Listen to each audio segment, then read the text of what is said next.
Ik zit in de stream. En in de auto. Oké.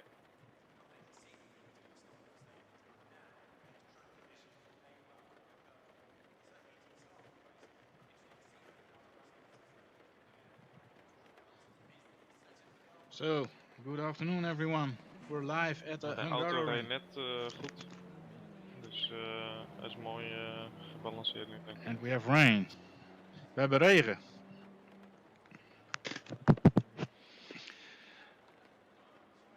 Nou is het natuurlijk de free practice. Maar het is even de vraag wat dit gaat doen. En de trektemperatuur is 20 graden. Nou, dan moeten we maar even testen. Pardon. Wat, dat was spot on, hè? Ja.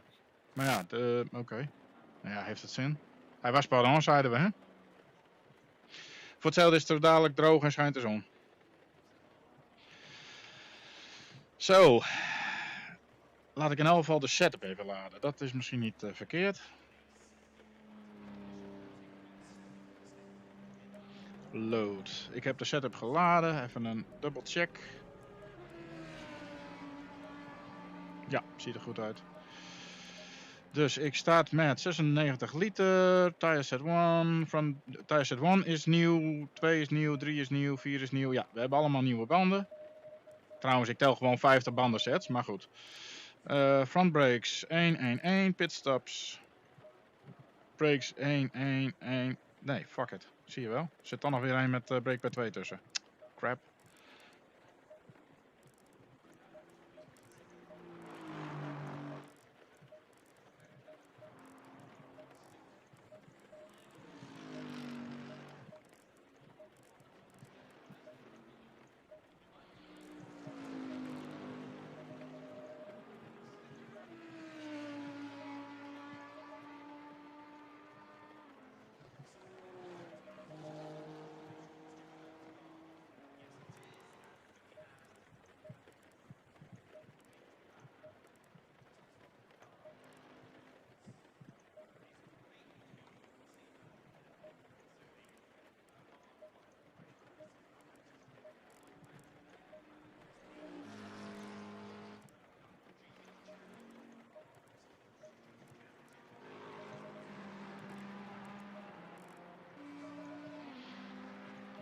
Oké, dus de set 10, pitstop strategie set 10 is wet tires, 0 liters. En 11 is 45 liter. Oké.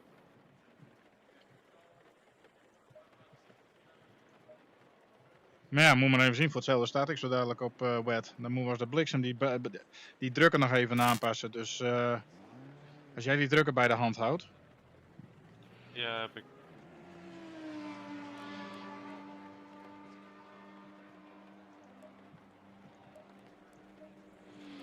There is so much that can go wrong and I hope we thought of everything. Gaan we gewoon rijden, zou ik zeggen. Ja, maar dan moet ik de drukker en de banden aanpassen nu. Voor 4 minuten. Ik bedoel, tegen de tijd dat ik terug ben, kunnen we beginnen. Dus dat nee, ga ik niet doen. Oké. Nee, dat heeft geen zin, ja. En het is wet, dus om nou... trouwens, als dit klopt, maar dat is dus maar zeer de vraag, blijft het 10 minuten nat en even zien hoor, kijk eens even naar het weer, kun jij dat zien? Er staan nu dubbele druppeltjes en na een half uur enkele druppeltjes. Is dat nou harder of zachter?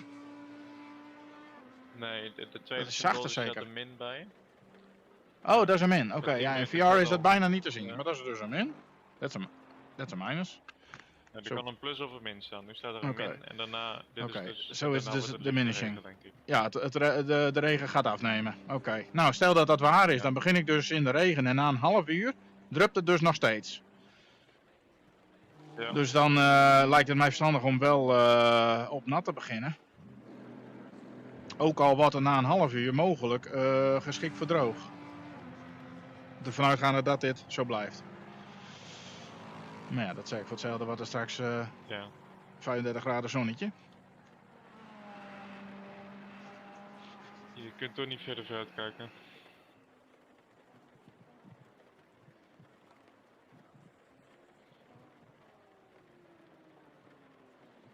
So nice of you to join.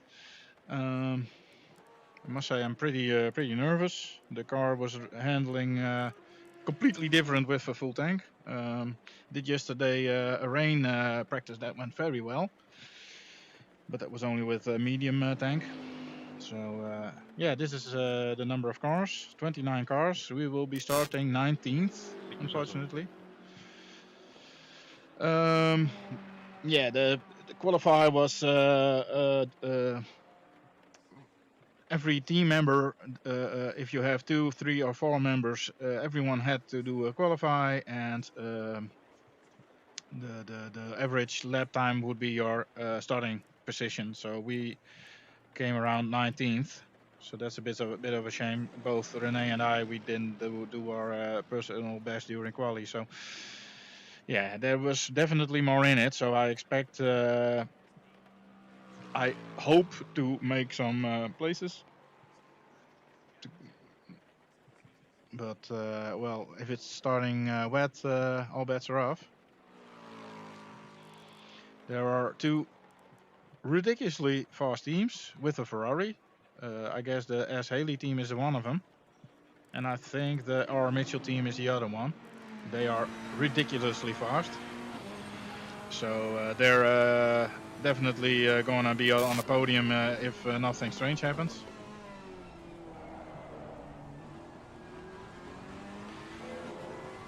You see the track map.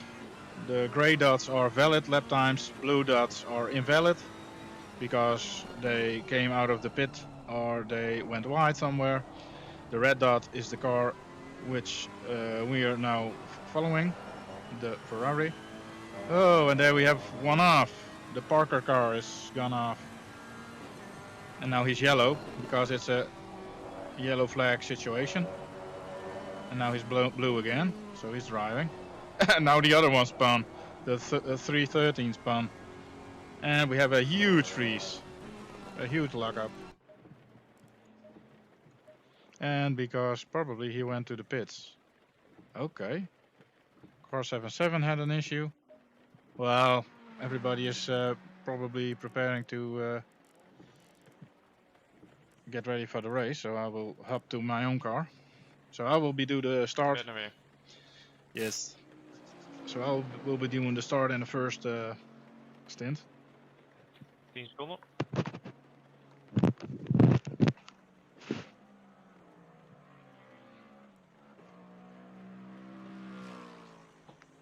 Je ziet nu ook een finishvlag in het nieuwe schermpje. Wat zei je? In dat nieuwe schermpje zie je ook een finishvlag nu. In de auto. Oh ja, ja, ik vind dat eigenlijk alleen maar afleidend. Maar... Nou, dan hebben we de waittime en dan we'll see. Ik ben heel benieuwd wat we gaan krijgen voor weer. Ja. So it's still not clear what's the weather gonna be. Ik denk dat ze het wel een beetje expres zo gedaan hebben dat je in ieder geval een beetje regen hebt. Ja, kijk, in het echt weet je natuurlijk de weersvoorspelling. En de vrijdag, de zaterdag weet je ongeveer wel wat het de zondag gaat doen. En hier in game kan het gewoon, boem, knapje om, 35 graden zon zijn. Ja. Dat vind ik niet heel realistisch. En dan is de tijd heel kort om je setup nog even goed te krijgen. Ja, dan moeten ze de practice server ook wel op de verwachtingen voor de race day doen. En niet op 32, 34 en dan de Ja, race. nee, precies. Dat zou eigenlijk gewoon door moeten lopen. Of van tevoren informeren.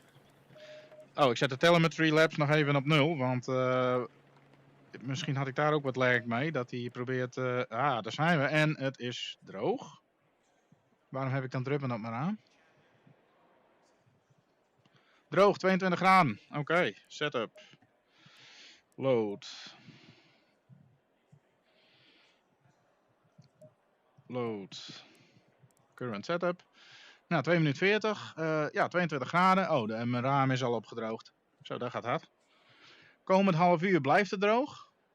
Dus dat ziet er goed uit. Dan beginnen we gewoon met onze 22 graden setup. Mooi. Wil je nog één keer de banden drukken voor me oplezen alsjeblieft? Links 26,8. Check, 27,5. check, 26,4. check, 26,9. check. Nou, nog één keer naar de fuel. 96 liter. Tire set 1. Brakes 1. Pitstop 1 is 45 liter voor jou. We doen een nieuwe tire set. Met jou drukken. Geen andere brakepads. Daarna kom ik. Ik ga blijven op dezelfde bandenset. Oh, dus dan rijd ik trouwens wel met jou drukken. Dat gaat wel lukken. Ja, en dan de derde pitstop is weer 96 liter. Dat is voor jou. Tire set 3. Looking good. Nou, we moeten maar zien of er regen komt of niet. Dus... Back. Nee, ja, ik ga het in de raad houden. Not really happy how my Oculus is sitting on my face last days. Not sure what's going on. That's very distracting, but once driving, I hope that feeling fades away. Spannend. Ja. Ik hoop wel dat het niet die hele 3 uur grijs en droog blijft.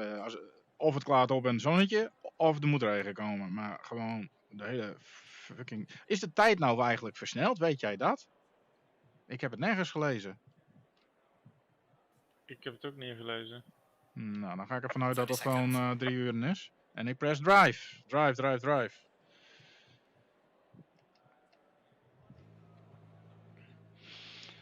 Okidoki. We have cold tires, cold brakes, dry track, and a lot of people in front of us, and a lot of people... No, a few people behind us. We're almost at the back. So, corner 1 will be mayhem.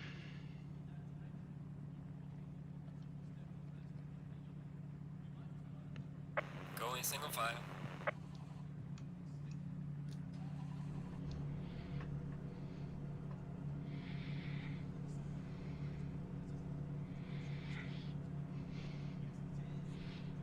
De motor loopt.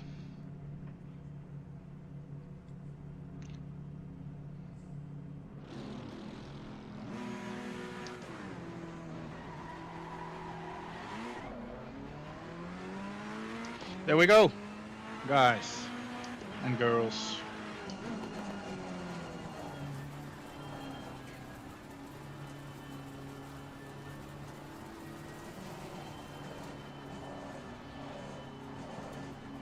Let's hope game performance will be on our hand. It hasn't always been the case.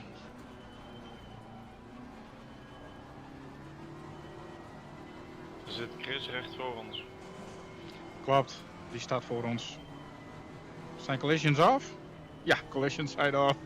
Boonk. Blijft scary shit die eerste keer als je elkaar tegenkomt. Nee.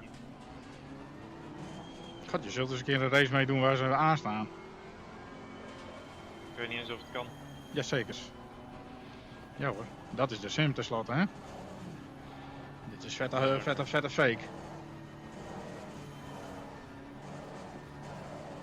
Alles heel schade voor de race begonnen is. Ja.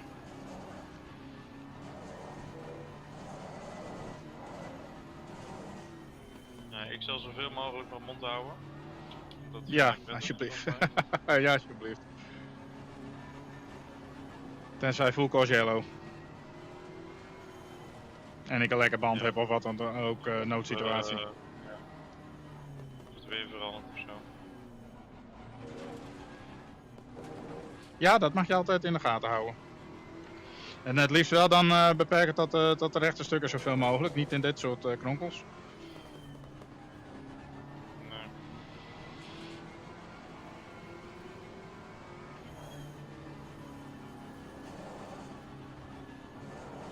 Stay in double file.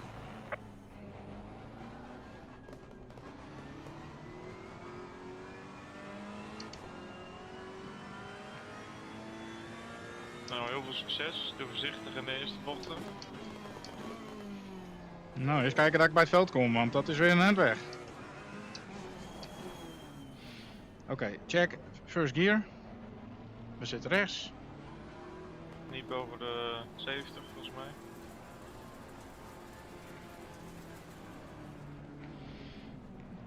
Het spul is redelijk warm. Nou, there we go. Succes, Gail. Thanks. En jij ook voor straks.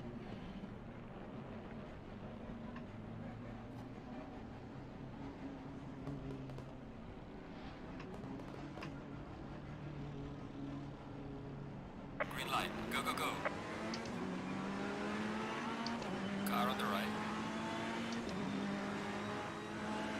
Clear on the right.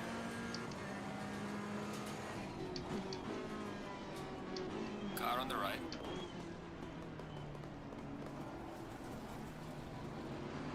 Clear on the right.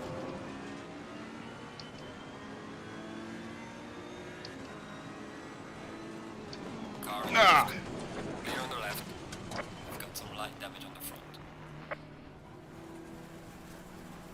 Car on the left. Clear on the left. Yellow flag ahead. Watch out in front.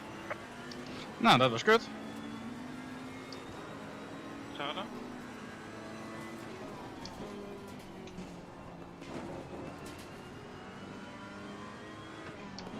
Ik heb iemand rondgetikt, dus dat was een penalty.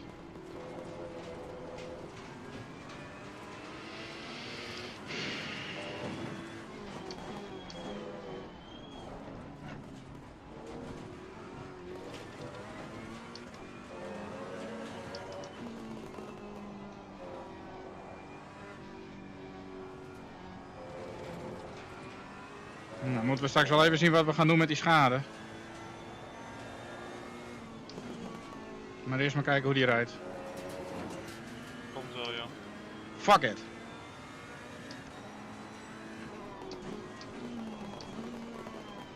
Braking those up first corners is so erratic.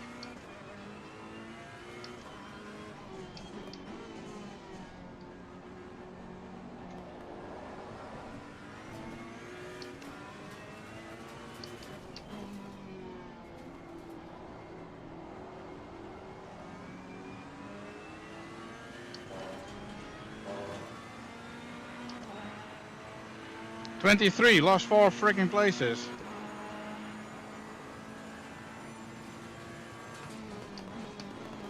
Car on the right. Clear on the right.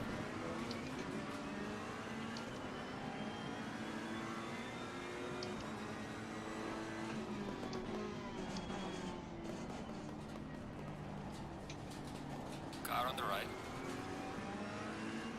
Clear on the right.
Overtaking is so bloody damn hard here.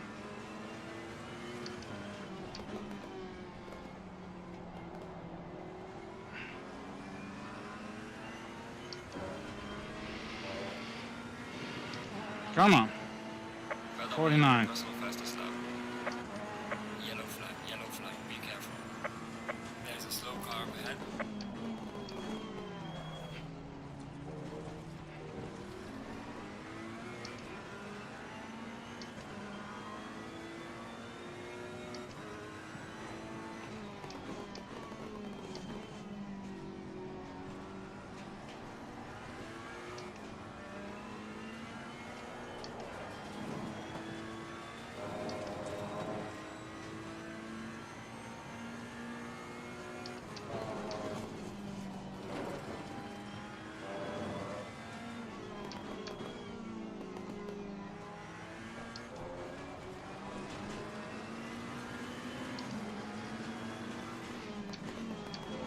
Let's back out of that.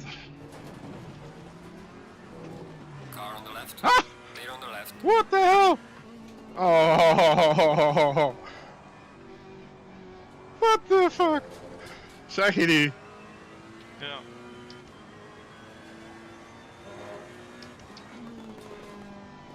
Yeah, you don't want to overtake people like that, of course, but hey! Mustn't complain. Now let's see if we can make some ground.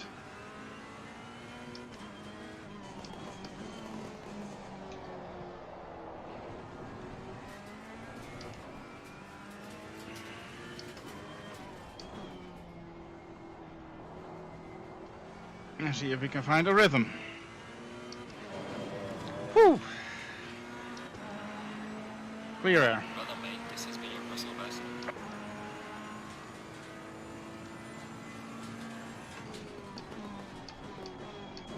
Too late. Ah, man, I'm heavy. Come on. Damn it. That was not necessary.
Gaining 45. Sector 2. Nice. Well done, mate. Personal fastest lap. That's more like it.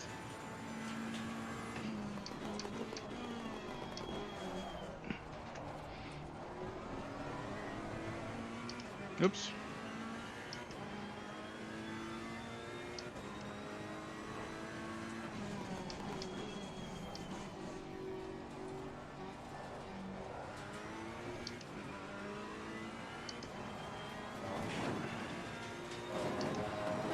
I think we're closing in.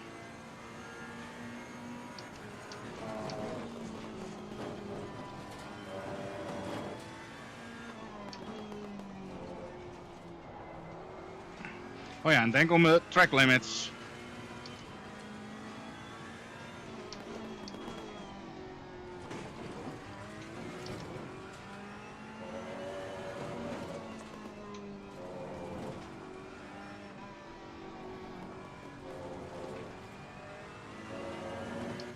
It's a little bit stuttery. Not ideal. Yes.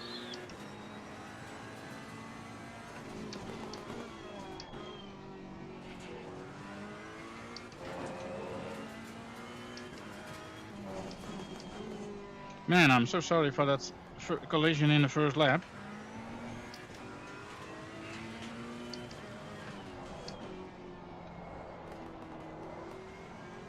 But we are not going for the win.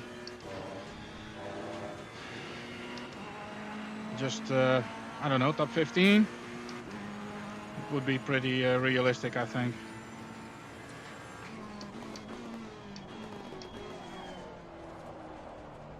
And somebody went round.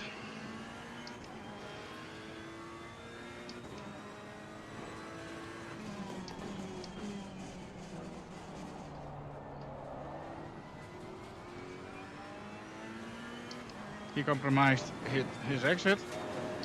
Car on the right. Oh my gosh. Clear on the right.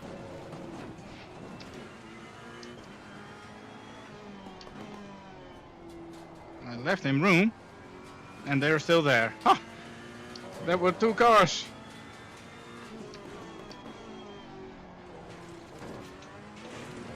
Whoa.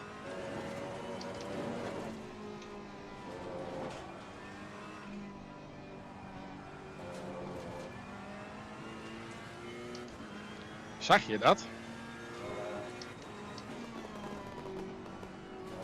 It looks like René's Ja, somewhere dat else. is creatief. No, dacht ik.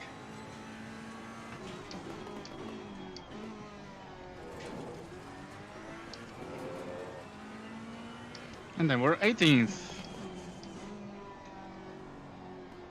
Now we have another large gap in front of us.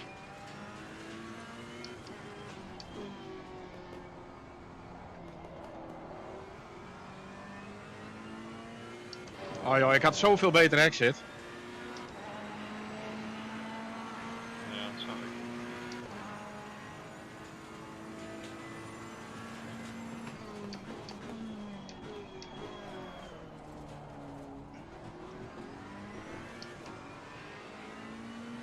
Bandjes zijn spot on.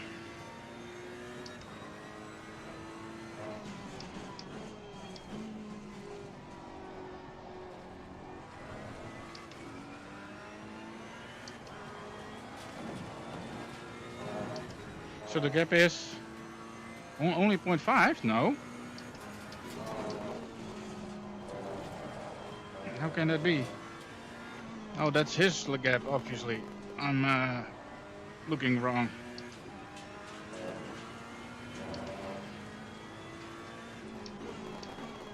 I believe the gap is about 7 seconds, so that's large.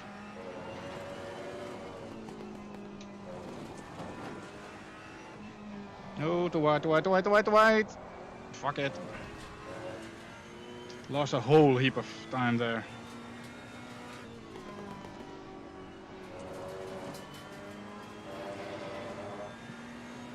Why don't I see my gap? 8.6.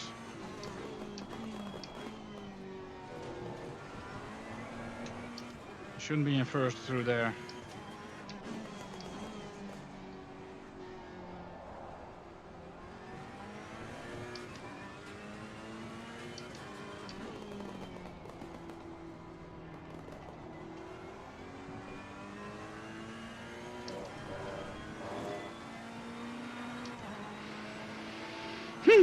That was bad.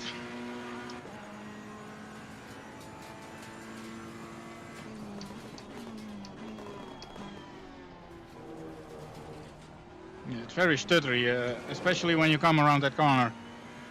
You can count the trees going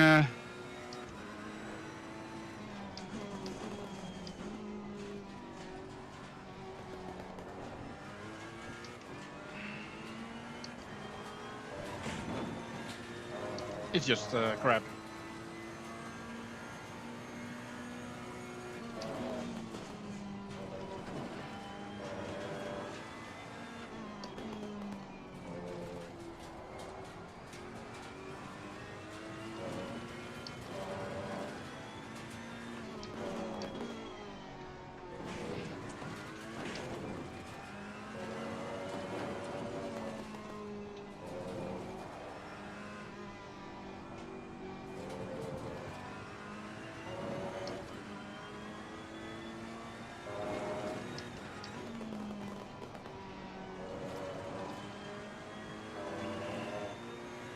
I see someone.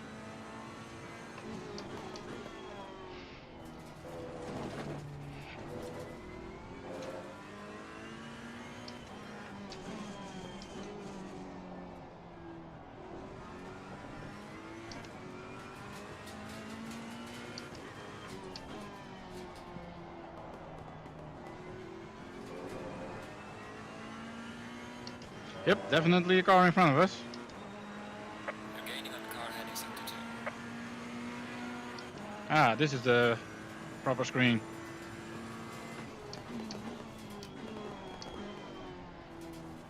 That other must have been the lap time screen. So Kunstskepter is in front of us in a Mercedes, 6 seconds. I think we brought it a bit down.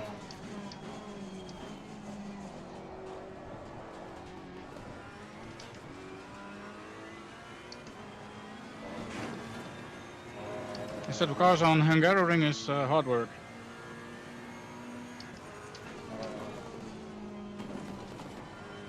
Yes, nice. Keep the inside. And then run wide. Use the runoff area. And don't brake too late. Go across those sausages. Across the wide. Wait. And on the throttle. Keep to the left. Hit the apex. And accelerate out. Use the runoff. Use the wide. Use the runoff.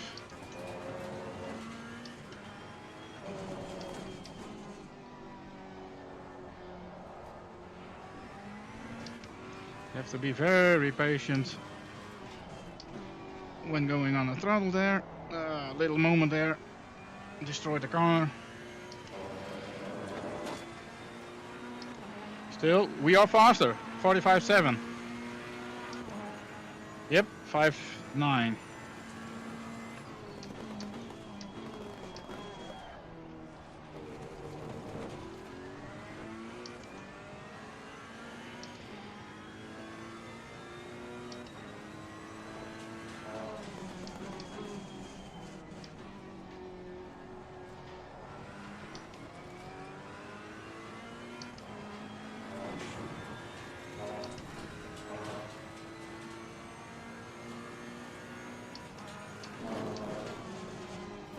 Don't run wide.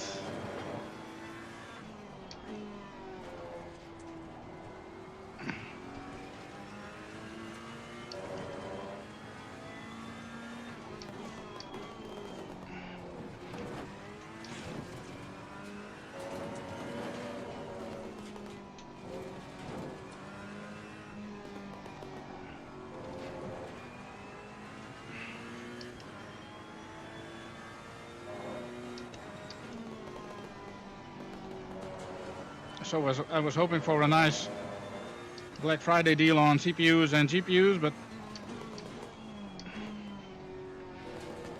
I didn't really spot anything.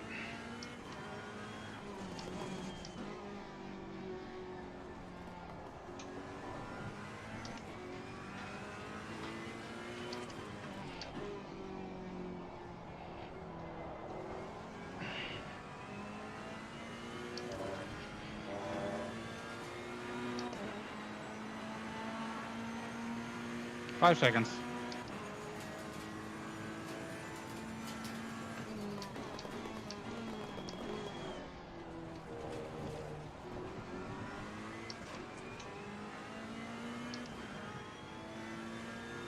Point 3 and only one corner.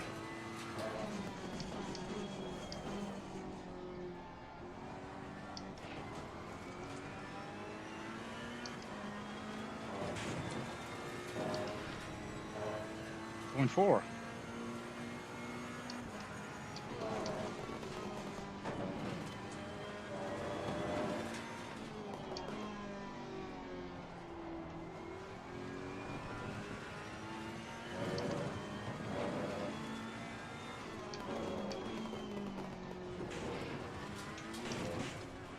A little lift. You don't want that.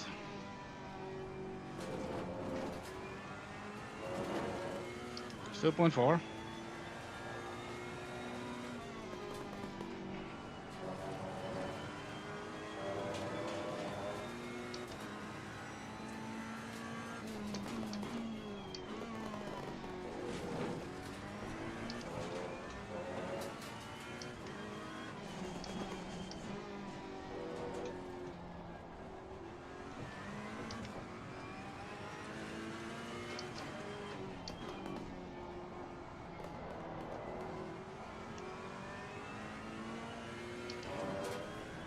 lost it all.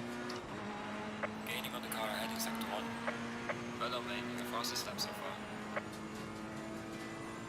Strange.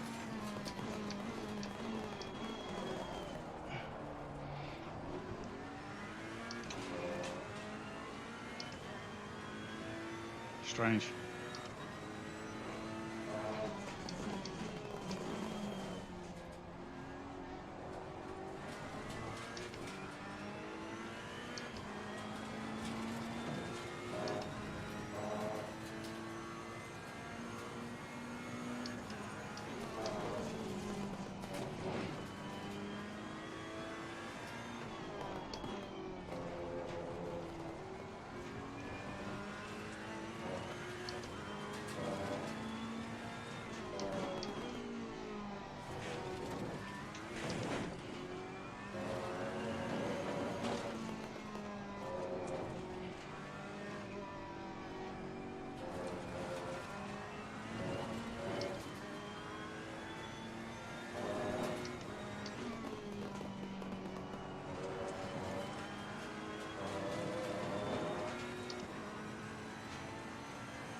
Come on.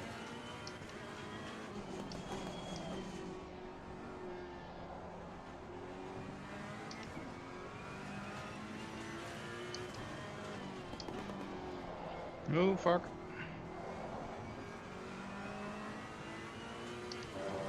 And still an improvement. Well done, mate. You're still 45-2.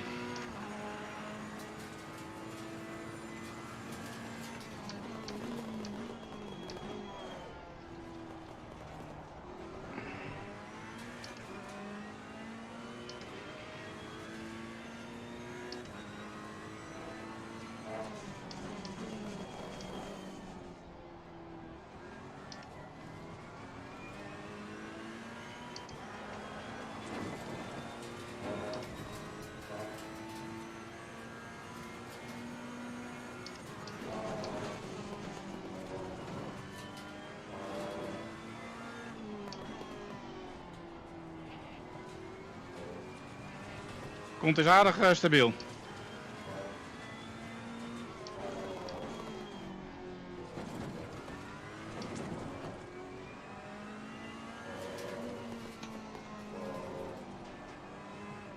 Probably I jinxed it now.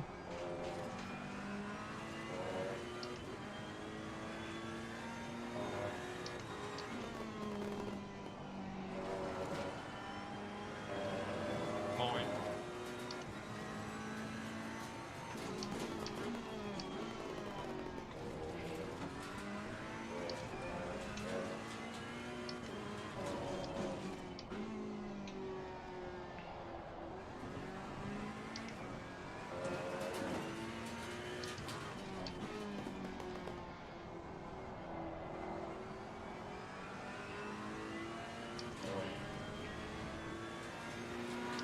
Tried a different line through that corner, but that wasn't my best.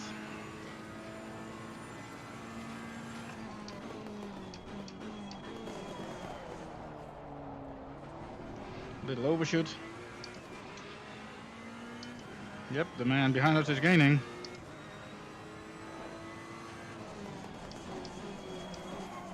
And overshooting again.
30 minuten regen. Oh, dus dat zou bijna jouw stint worden? Ja, dat is goed los.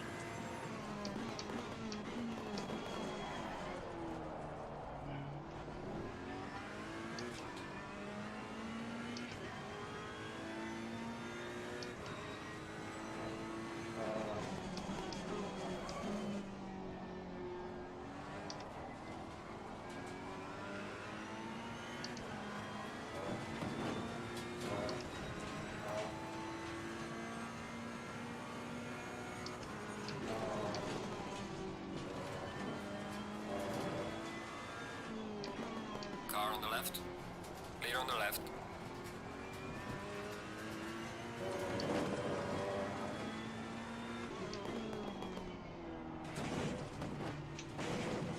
Crap.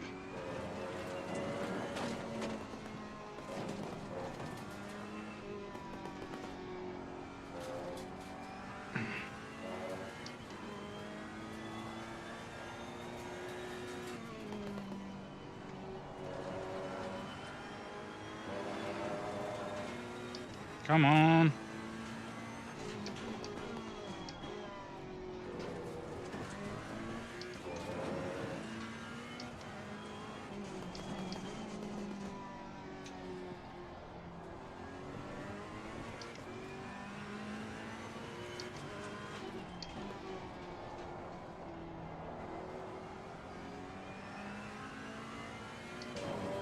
Jij zou aan het eind van je stint een paar minuutjes beginnen in de regen hebben, denk ik. Prima.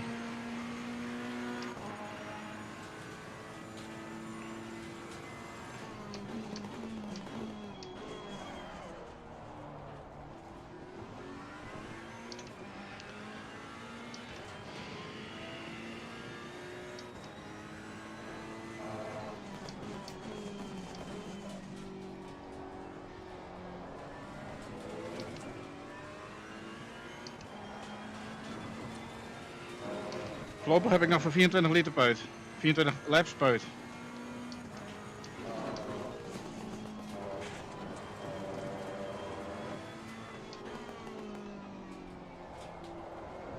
God fucking!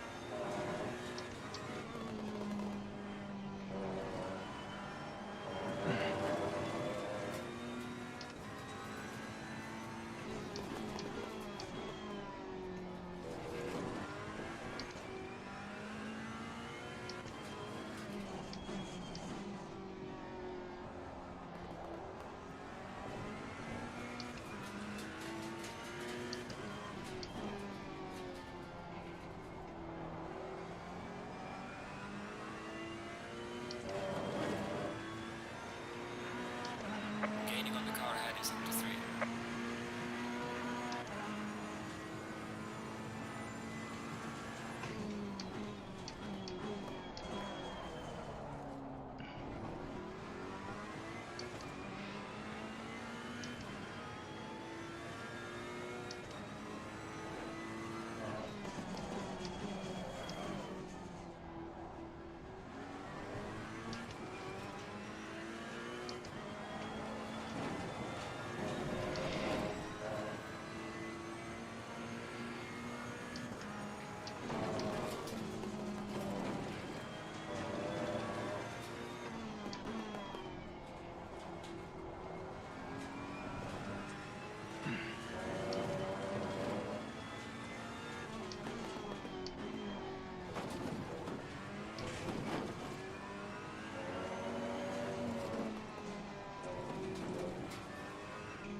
I can hear his engine roar.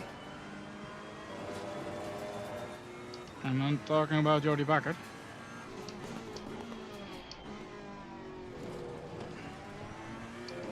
But that's also getting close now.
is up to 1.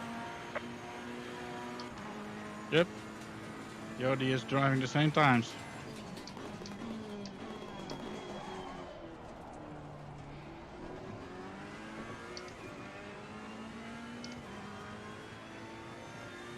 One 1.4.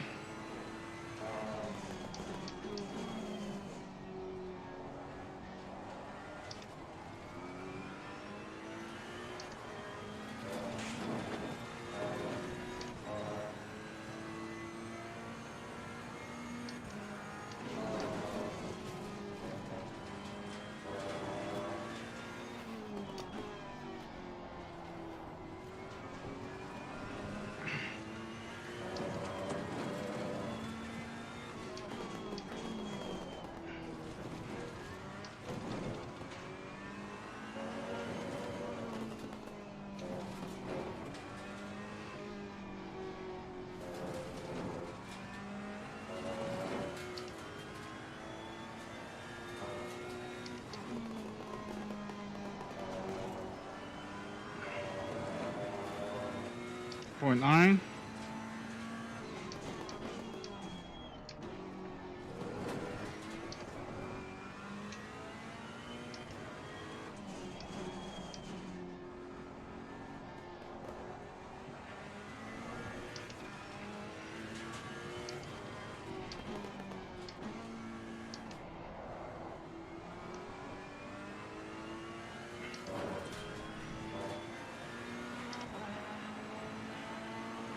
Zo Hij terug. gained. Wat zei je? Ik ben zo terug.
Pit is in 10 minuten.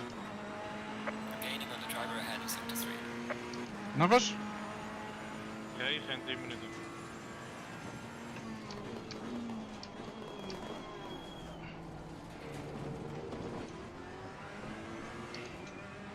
Car on the left.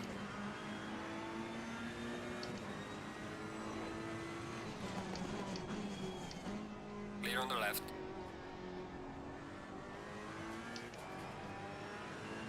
Car on the left. Clear on the left. Woe! Nee,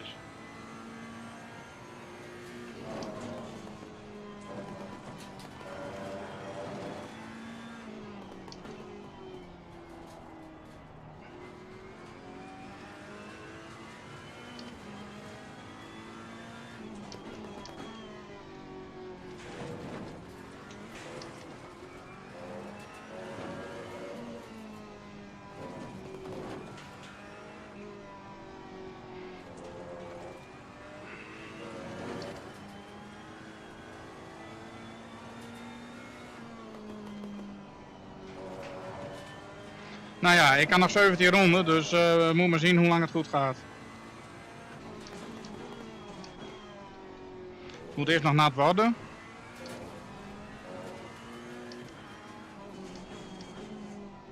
Nou ja, dan moeten we jou maar op pad sturen met die 45 liter nat. ja.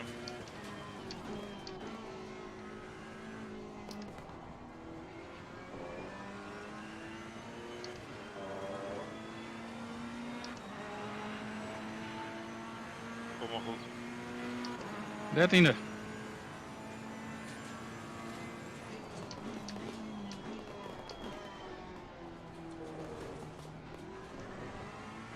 We waren teruggevallen tot 23, dus 10 plekken goed gemaakt.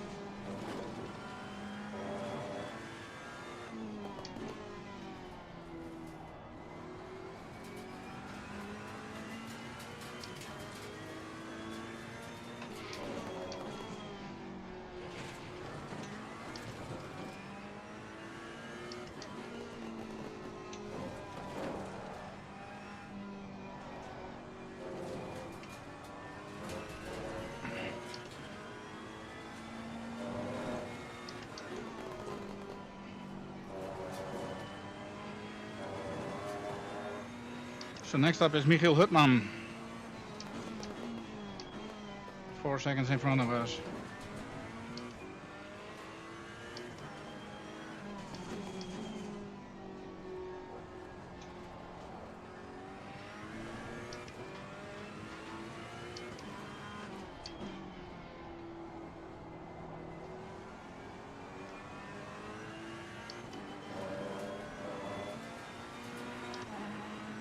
He's doing a 49, no 46, and I'm doing a 45.5, so I'm definitely faster.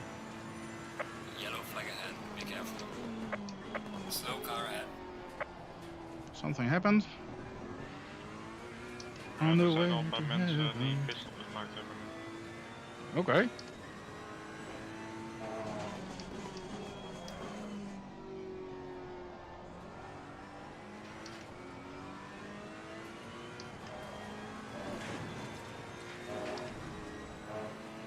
.9.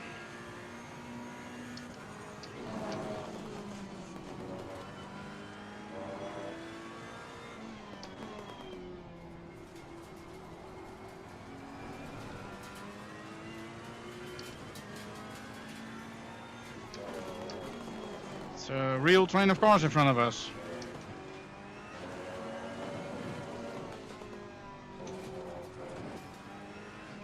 Treintje voor ons.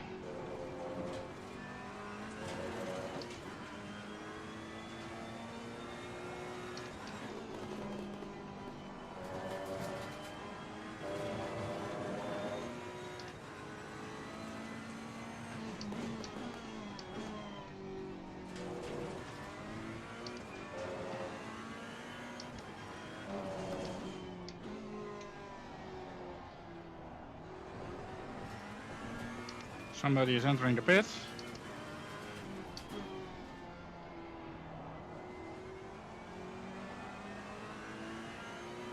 Ja, als mensen 45, 45, 45, 45 doen, dan gaan ze nu naar binnen, denk ik. Ja.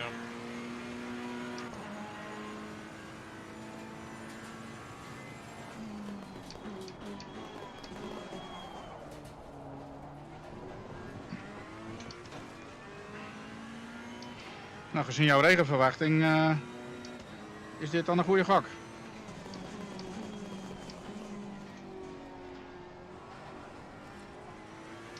Voor ons wel, ja. Ik hoop dat hij jou wat licht inlaat.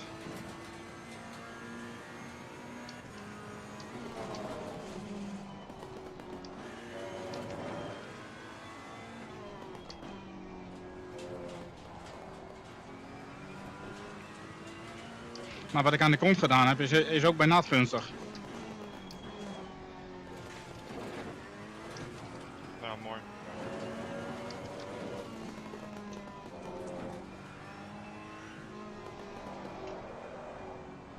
Ah.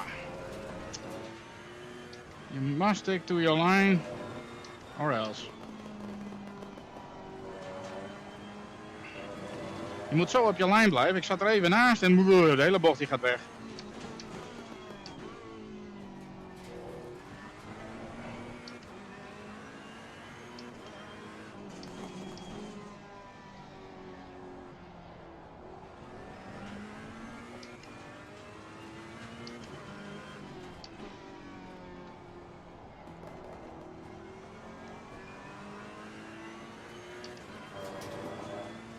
Ik moet straks even kijken dat ik de traction control en zo omhoog gooi. Yep.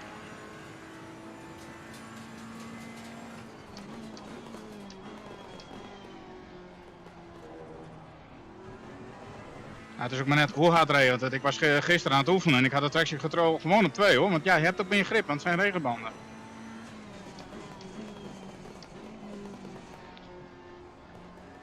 Kijk, als ik nu regen krijg, dan rijd ik op slik. Dus ja, voor mij inderdaad traction control en ABS en zo, dat is wel heel belangrijk. Maar op regenbanden lijkt het mee te vallen. Oké.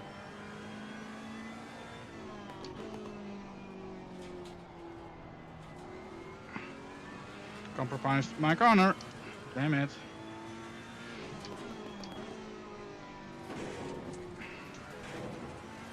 Spetters.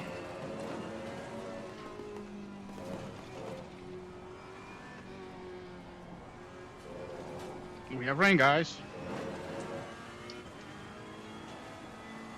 Yellow flag in sector 3. And already a yellow flag.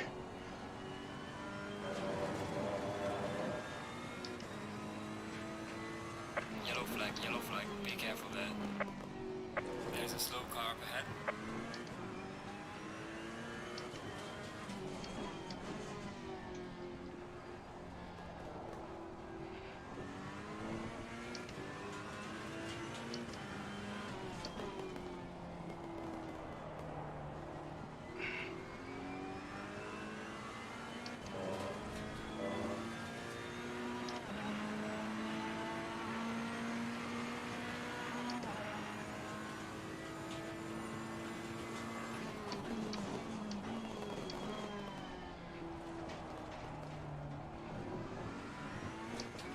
Still 12 laps to go. Ik heb nog voor 12 ronden. Oké. Slow car ahead.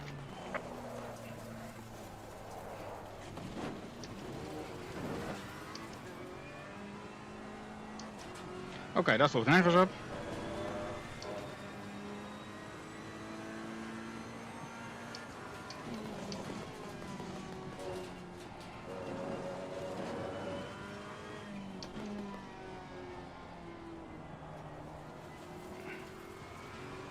Als dit waar is, dan is de baan ineens super langzaam geworden.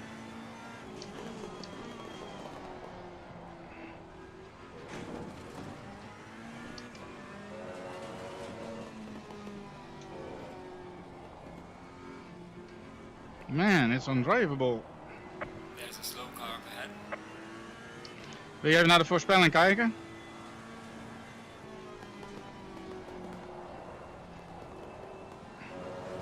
Ja, er komt elke keer een plusje bij.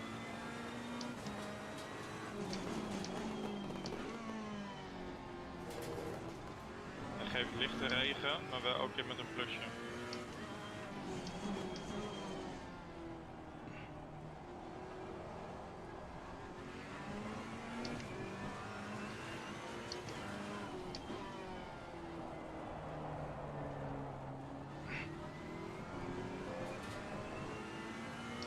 Kijk, het maakt niet zoveel uit als ik maar sneller ben dan de auto's om me heen. Nou, Ik doe nog al 55,9.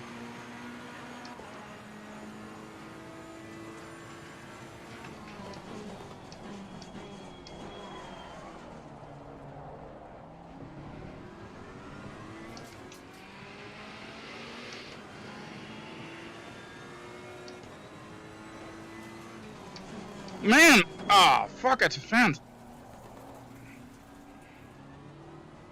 Wat deed hij op mijn racelijn?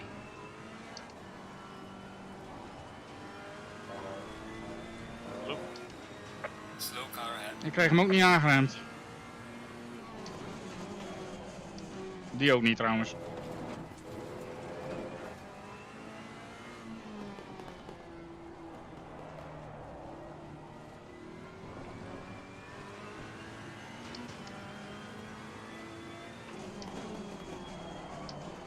Ah.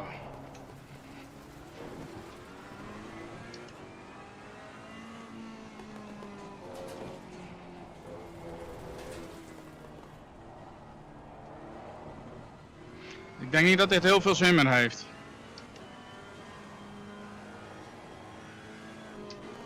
Als de regen blijft aanhouden, dan ben jij natuurlijk op regenbaan in het voordeel. ja.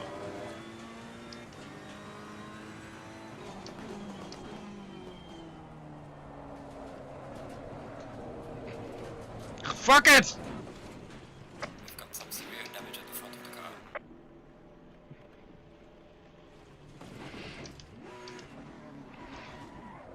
Nou, zeg het maar binnen. Ja, pit maar. Bandenspanning voor 20. Als het goed is staat hij... Wacht even. Zover ben ik al lang niet. Ah, fuck.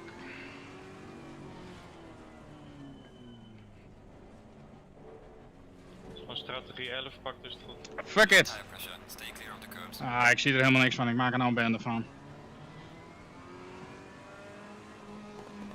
Limde. Ah, fuck! Fuck!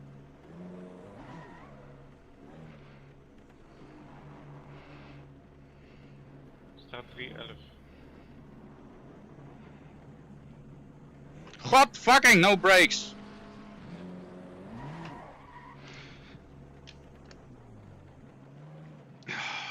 Jij bent aan beurt. God fuck, wat een ellende. Scheisse. Strategie 11 gedaan. Ja, je hebt wet tires. 45 liter. Mooi. Fuck!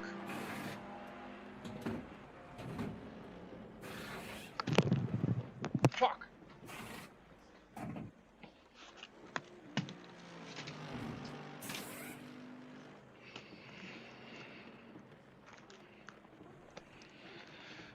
Nog 20. Hoe lang nog? 20. Oh, 20. 15. 10. Denk om je pit limiter. En starten. 5, 4, 3, 2, 1. Go, go, go, go, go, go, go. Yes, yes, yes, yes. Goed zo, top. Nou, maar even kijken wat het weer gaat doen komende half uurtje. Je hebt in principe voor een half uur. Hij zegt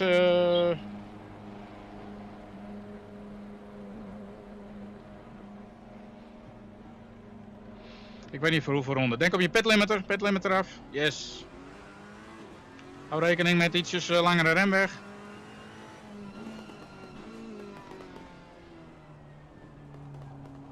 We hebben wel een stop and go van jouw entry. Fuck it.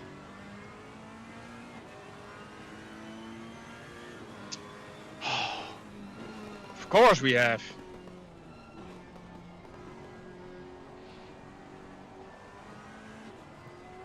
Goh, 30 seconden. Jezus. Fuck it hell.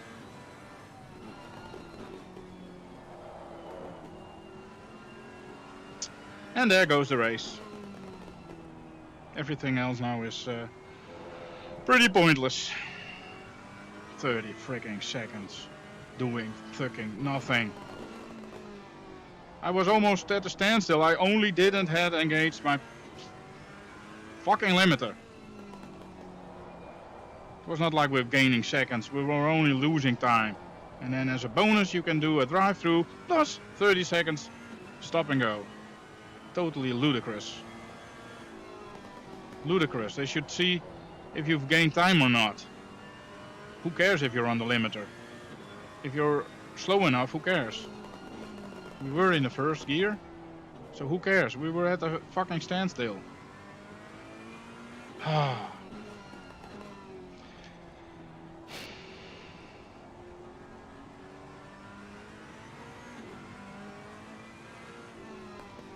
No, there goes the race. I'm so sorry guys. Total mess. Nou, bepaal zelf maar wanneer je hem wilt inlossen of dat je hem doorschuift naar mij. Ik weet niet eens of dat kan. Nee, kan niet. Veel te laat.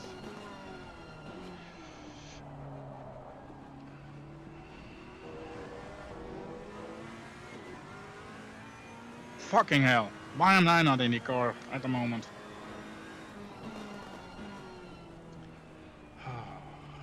It was idiotic how bad it was to drive on slicks. Oh, there are 5 drops of rain. Dang. You're in the barrier.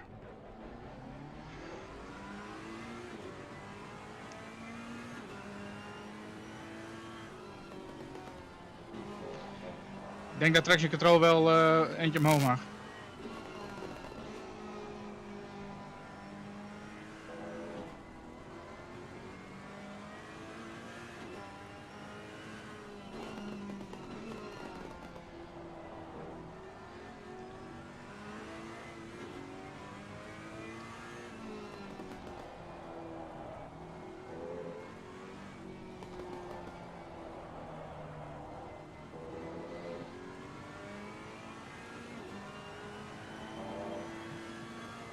Pas op voor de curbs.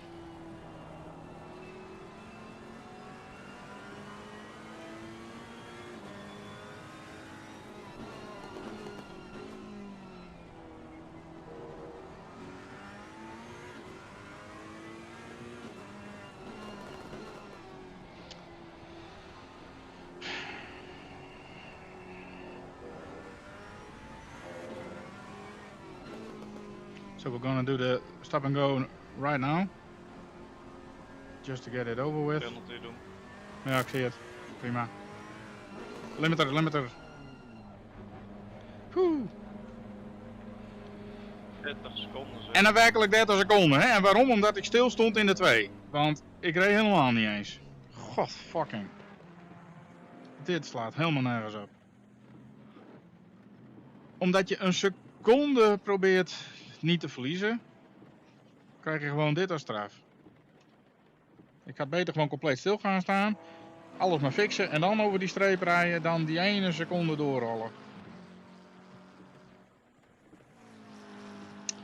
Nou, daar gaat de progress. 3, 2.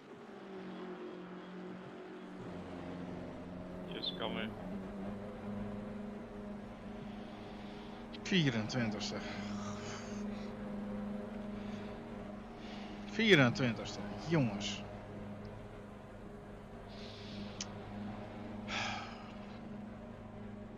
Nou, één troost, degene achter ons heeft ook een stap en go 30.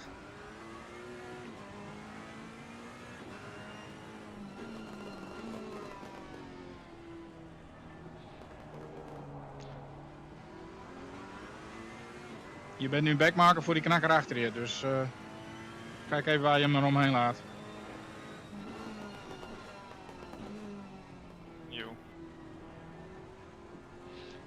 Doe het maar hier na de bocht.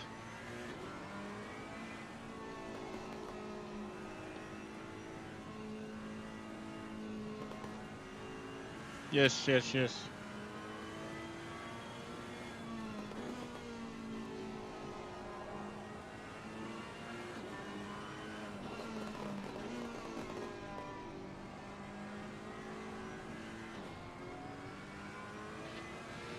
Fucking hell, 24th.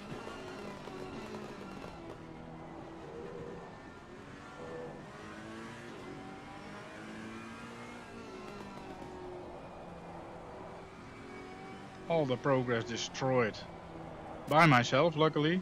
I destroyed it myself by being 1 second. Fuck it.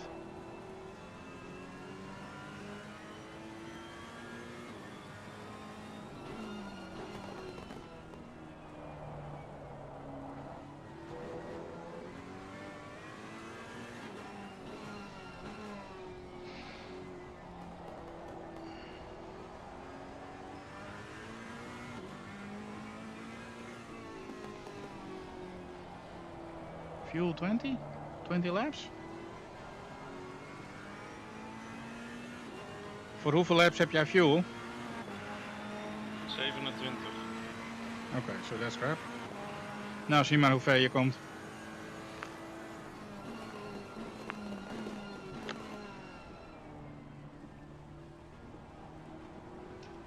Dat is voor positie.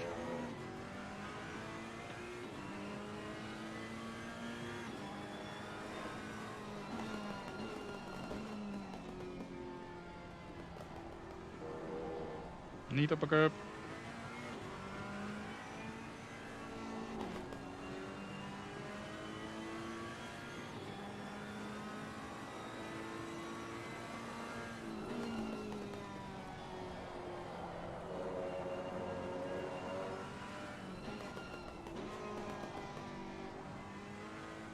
Hij is eraf.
Traction control 5.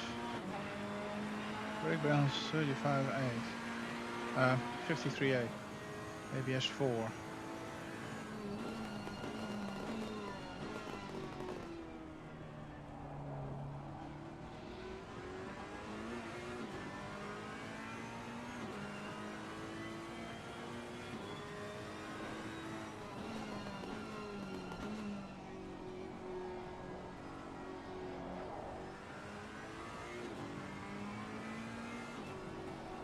Nice.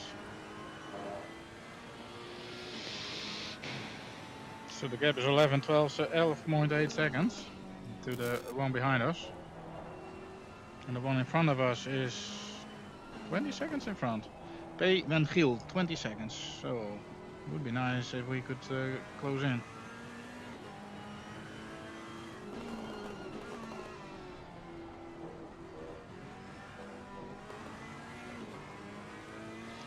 So there's only one half an hour for me left to race in this race. After this half hour for René, it's a half an hour for me, and then it's all back down to René.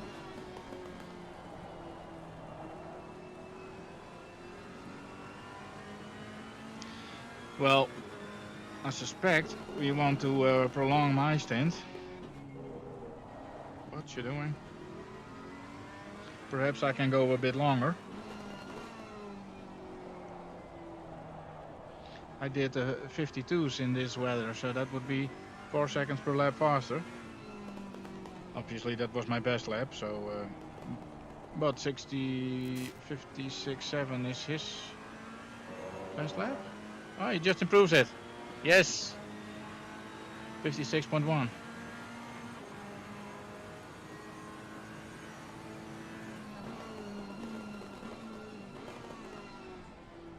And Giel is behind us suddenly. What? We zijn 21ste, 2 plekken opgeschoven.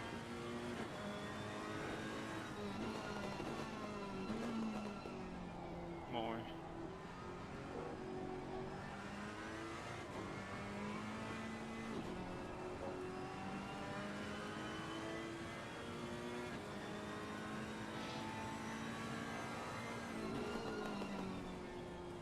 Let's see what the weather does.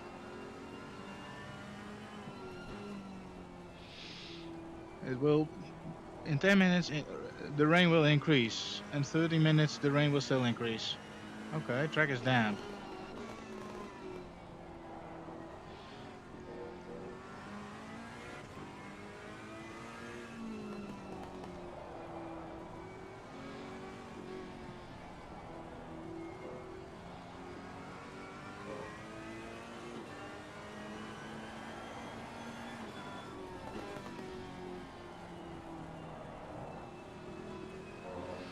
Je moet zelf maar zeggen wanneer je wilt wisselen.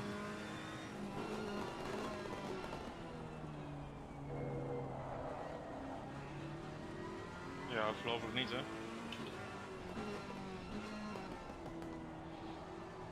Ik zie mijn driver stint tijd rechtsboven, dus dat komt wel goed. Oh, dat is nieuw dan.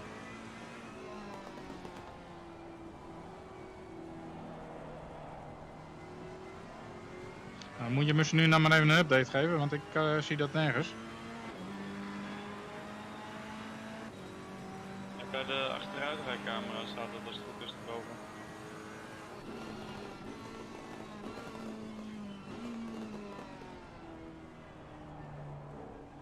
Jij zit er nu 13 minuten in? 13 minuten. Ja, oké, goed zo. Oh, top. Wist ik niet. Thanks. So then he's in for another 17 seconds, minutes. Normal wise.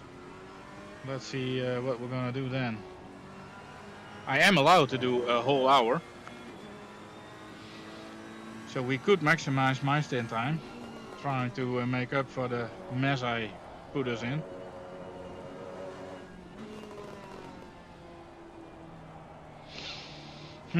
If and only I hadn't done that.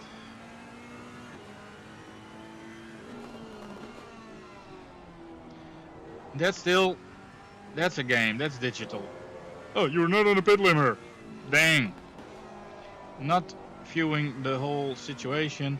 Oh, he's struggling to get into the pits, he's slow, he's in first gear, he is only doing, I don't know, 20, 30, he's looking for the right buttons. Ah, he's not on a pit limiter. Who cares? He's not even doing 50, he's doing like 30. So, who cares? No, he's not on the limiter. Dang! Penalty. And then even a stop and go 30. Why the hell 30? Make it a stop and go or a drive through even. Make it a drive through. That's enough. No, you have to stop and you have to wait 30 seconds. That's like three penalties in one. Driving through, Geen idee hoe stopping, ik het ook rondetijden hoor. waiting. Niet heel gek.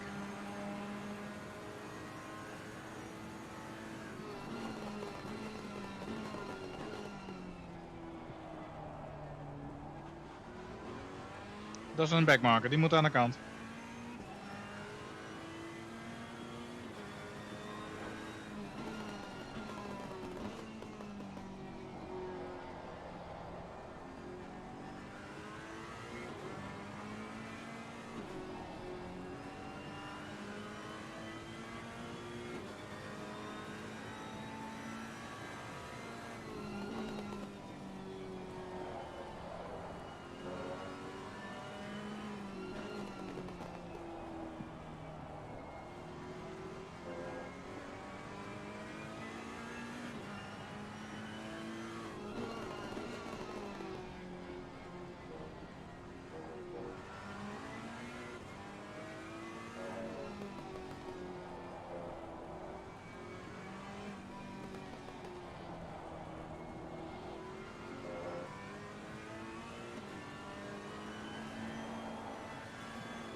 Je loopt in op Tom van der Meer.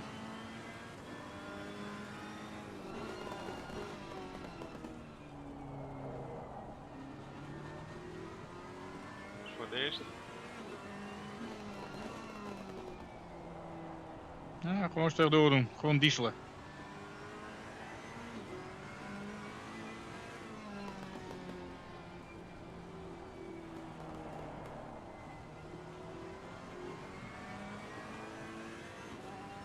Tom is de pits in.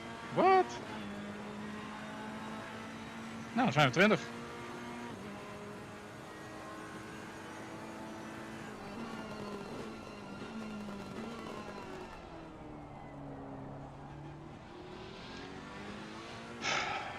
Man, I hate those freaking penalties.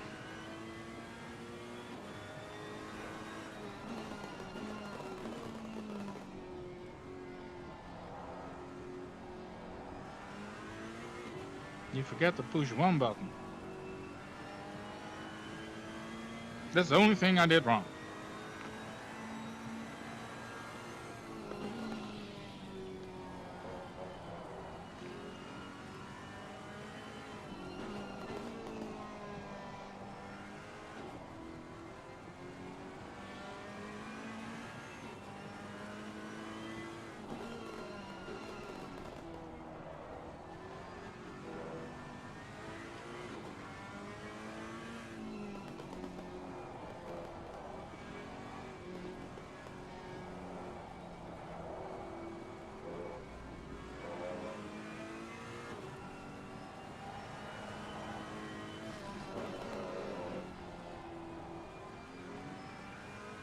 Glijden.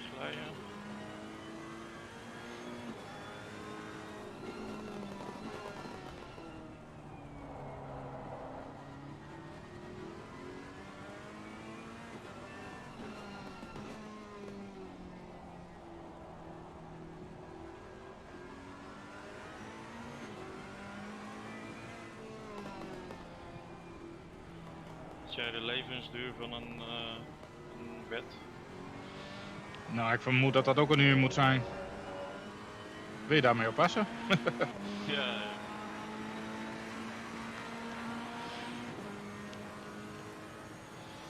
So let's look at our stream. How are things going? We have a couple of watches. So welcome guys, nice of you to join us.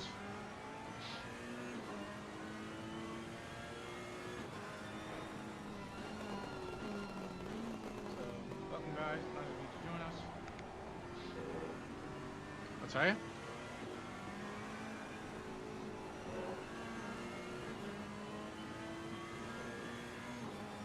Ik zei niks.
I've turned the number of warnings down for each yellow flag or green or whatever. We got warnings. I turned it down. It was on very low, pronouncing like everything there is, to the normal setting. I must say it's quite calming, quite soothing. Okay, that was well in time.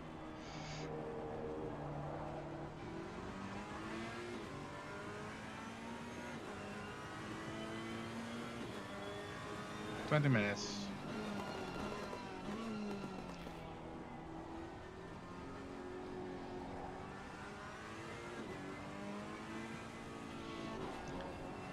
Zoals het nu lijkt komt er alleen maar wat meer regen nog.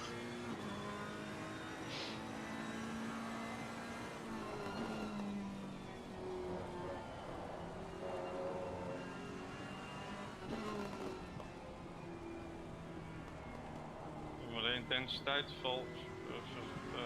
verandert niet zo maar het symbool. Er staat een plusje bij.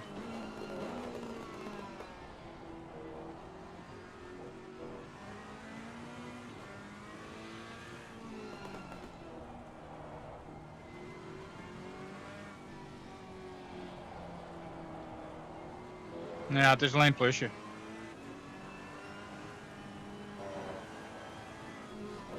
Crap, don't do that, don't do that, don't do that, don't do that. Come on, come on, come on, come on, come on, come on, come on. Ja, je bent safe.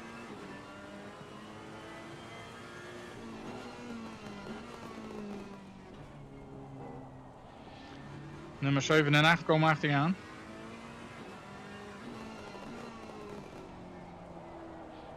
Ik waarschuw wel als ze dichtbij zijn.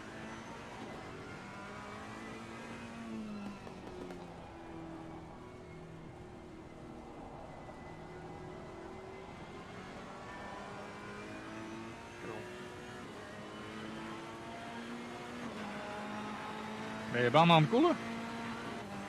Ja, een beetje.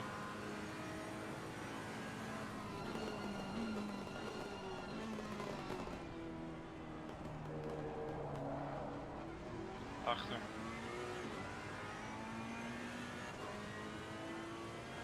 Zijn de temperaturen goed?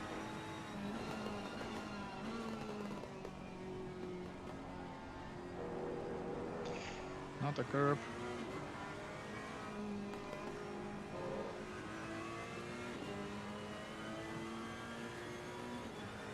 Wacht even man. Ja, rustig aan, rustig aan.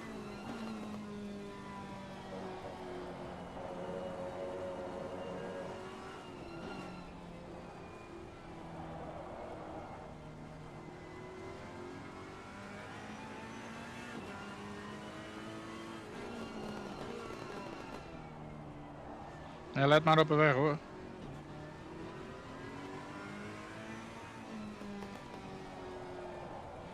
It's annoying we can't see that from the pit, from the sideline. Oh, totally offline, totally offline. Ja, de druk is een tikje te hoog, maar ik weet de temperatuur niet buiten.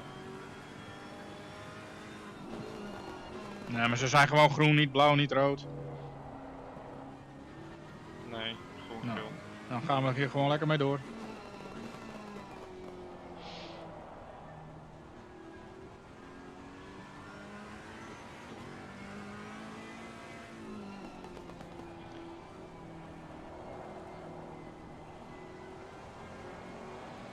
Nee, je zit nu ongeveer op 25 minuten, dus dan zou je volgens de theorie nog 5 minuten hebben. En daarna moet je nog een uur.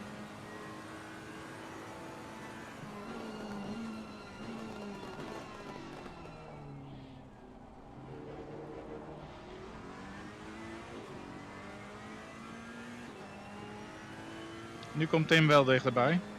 Doet maar na de bocht.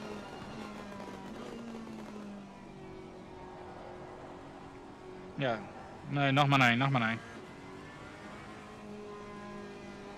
Ja, ga hier maar links. Yes.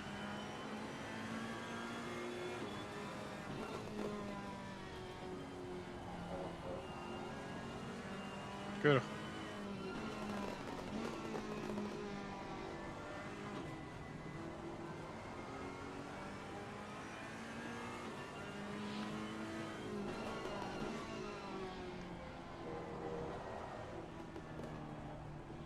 Ik zou zeggen, de auto achter je is voor positie.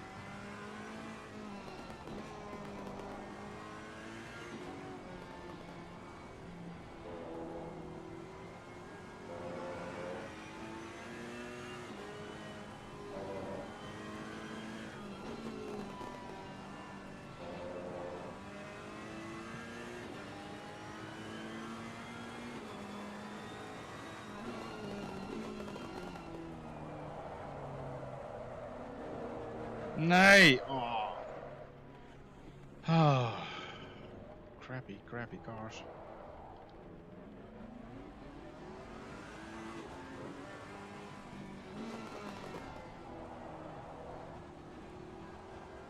Dat is ook voor positie.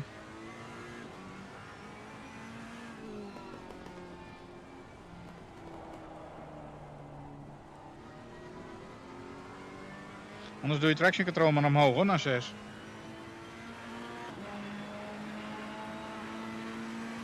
Yes. Bleef glijden. Ik gaf geen gas of zo.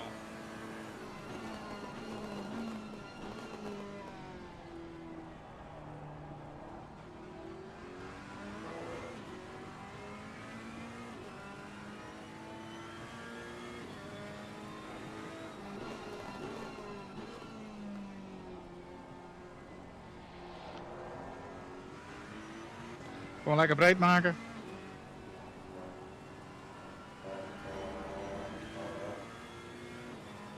Daarachter zit wel een snelle. Dus daarvoor zie je die blauwe vlaggen. Dat is niet voor jou, dat is voor hem. Jullie moeten nu straks alle twee aan de kant. Hij is er nog niet voorbij. Dus ik gil wel als hij hem voorbij is.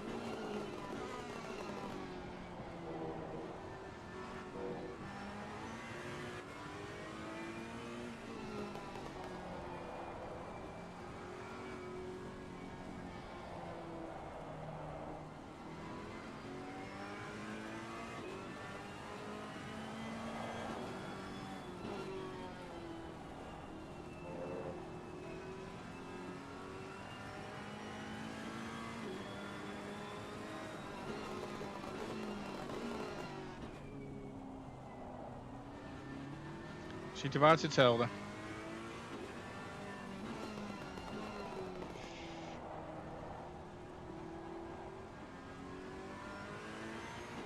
Hou goed de binnenkant.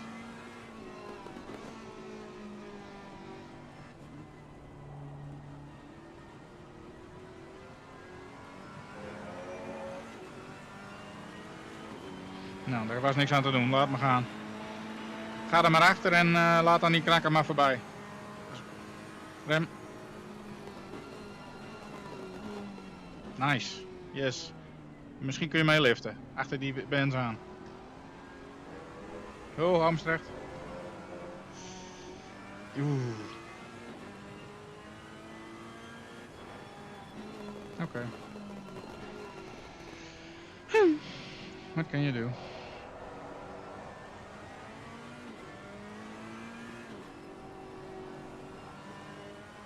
Wordt wel steeds lastiger hoor, steeds gladder.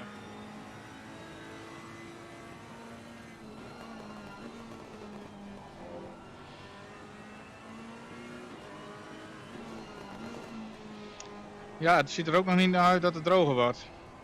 Aan de ene kant denk ik aan volplempen en een nieuwe regen eronder. Maar ja, jij mag ook je uur rijden, dus... Je kunt ook gewoon zeggen, halve tank en succes ermee. Dan ga ik verder met deze banden.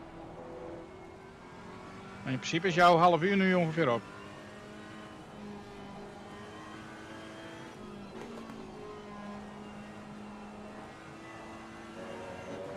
Ik heb nog 39 liter voor 17 ronden.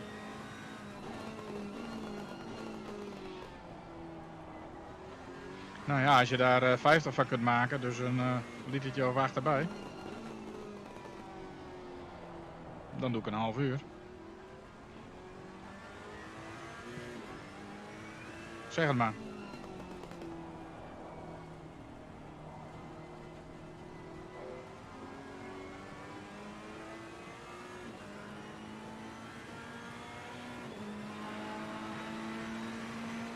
Doe jij je half uur maar zo. Ja, of jij moet nu je uur doen. Maar dan moet je nog even een half uurtje doorbikkelen. Een vol uur zou ik misschien niet redden.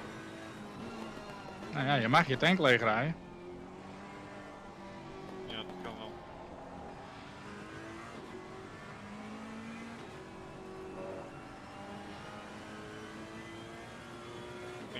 voor dan? Nou, zelf weten.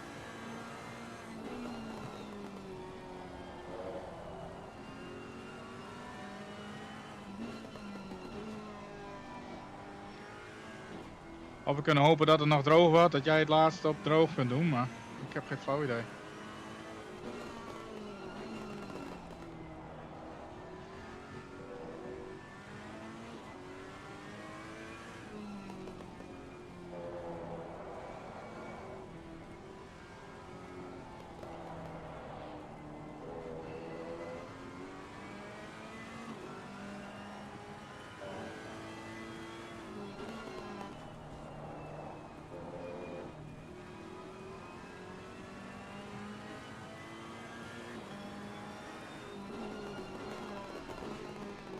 Pas op, spin voor je. Pak hem, pak hem, pak hem, pak hem.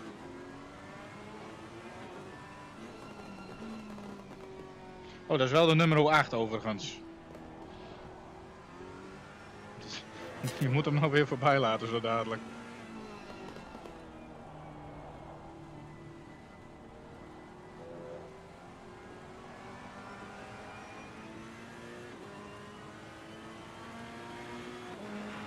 Hij is er nog iemand ingehaald. Hij is de pits in.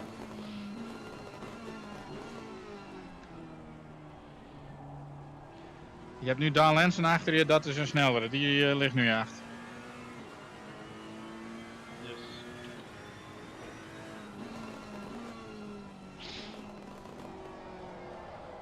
Doe het maar na dit volgende bochtje. Net als die vorige keren. Ja. Hij komt, gas geven.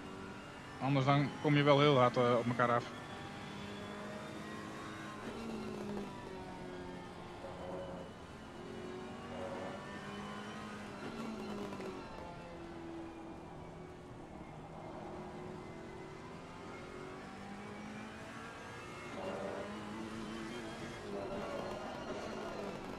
Snij maar af. Oh.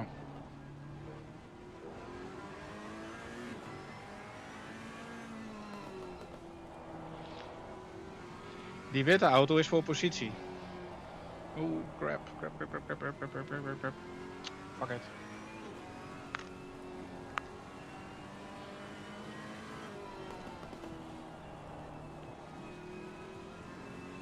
Ja, dat weet ik.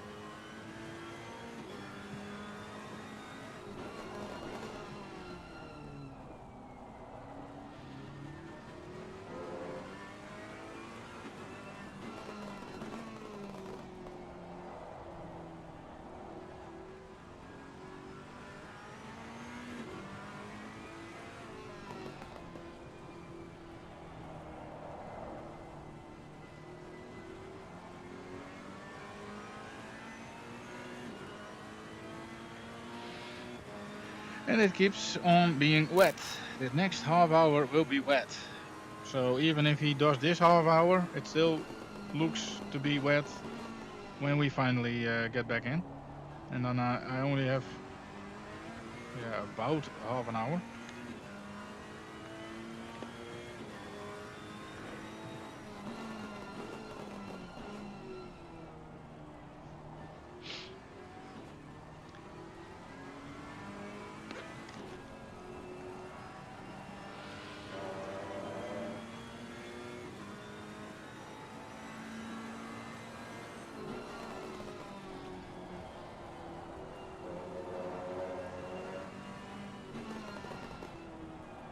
Nice, yes.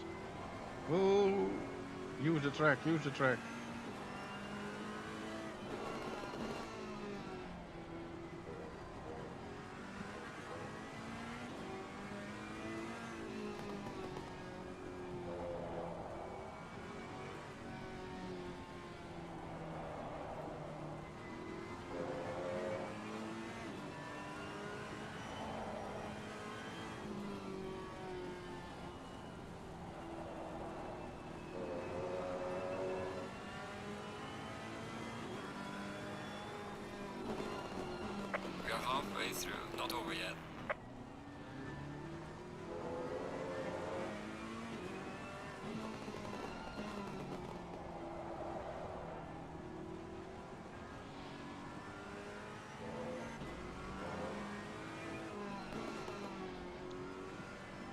De nummer 8 zit nu achter je. Maar even kijken of je die voor de volgende bocht voorbij kunt laten.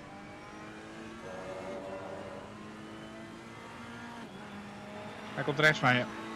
Blijf links. Ga maar eerder van het gas. Yes. Yes, hij zit aan de binnenkant. Kom naar buiten. Porsche? Oké. Of Ferrari. Keurig.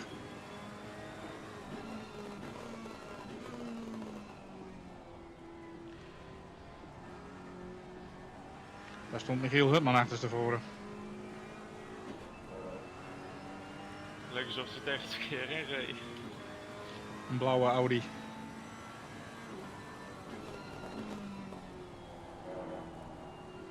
zit toch wel wat meer spetters nu hoor.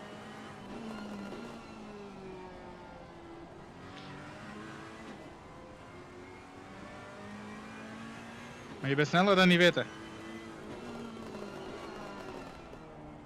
Zeker zo, kom op, pak hem.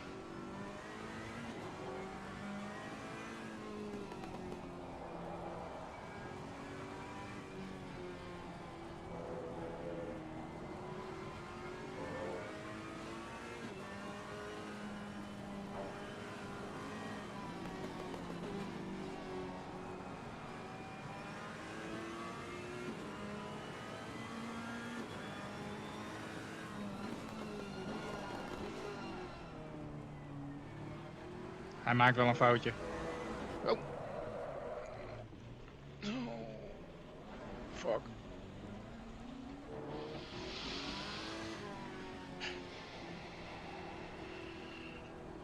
Let's try that again.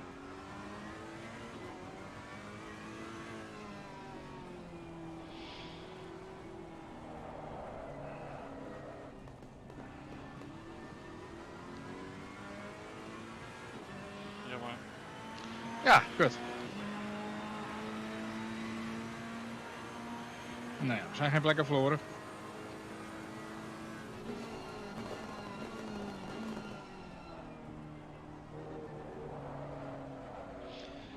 Die curve die kun je beter maar net voorbij rijden.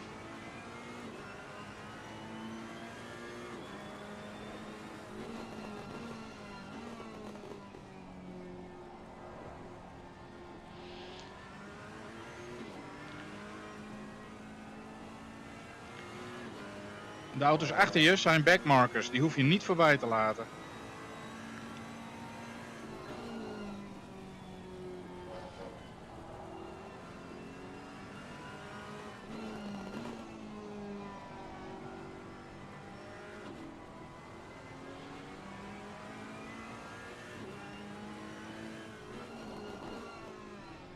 Damn.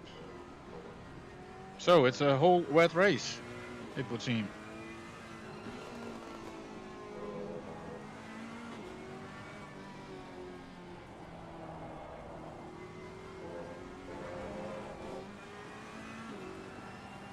Man, I would love to be out on track at the moment.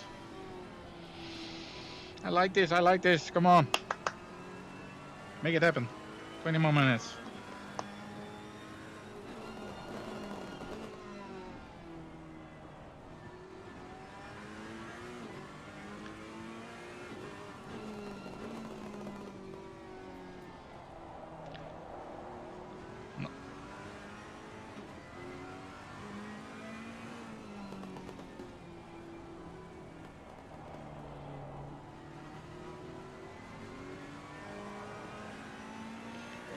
Gewoon een backmaker achter je.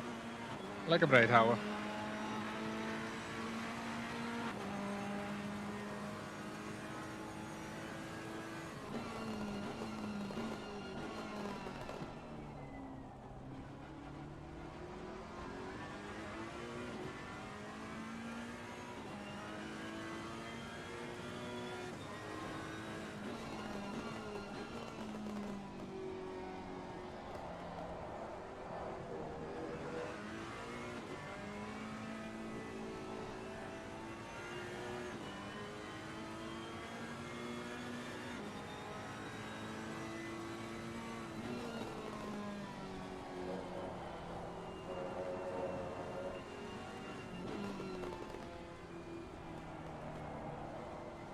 Ja, mooi. Mooi.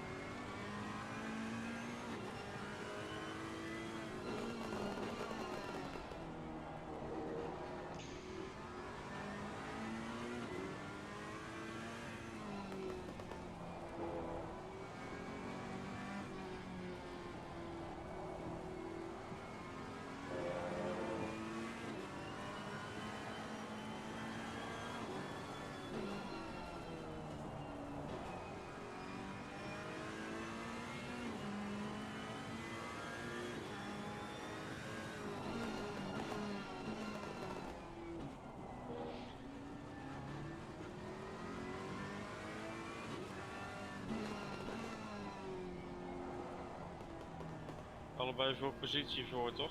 Ja, je mag ze alle twee pakken. En die achterste die zoekt het maar uit.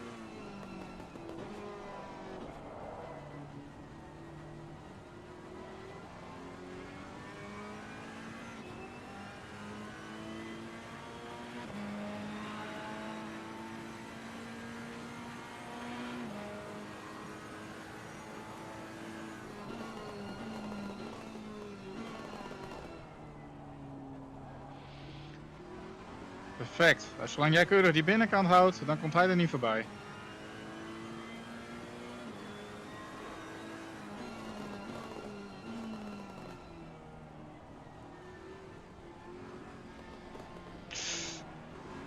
Holy fuck.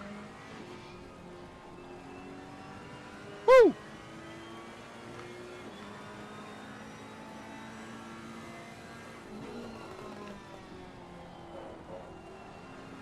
Epic stuff.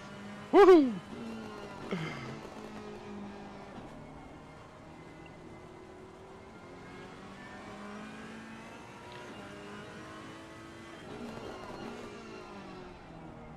Damien in front of us.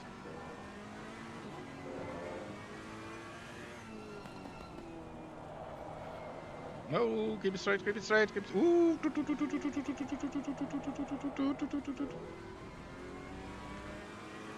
Binnenkant, ja.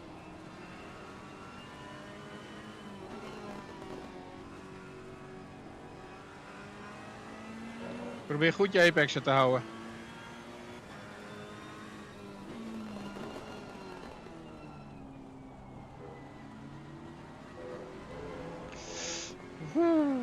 Don't do that. Green stuff is very freaking slippery.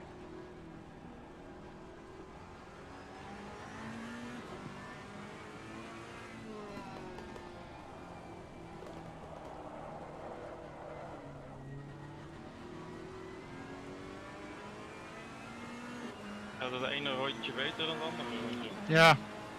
Ja, als je één keer een beetje uit je ritme van je lijn bent, dan is het kut hoor.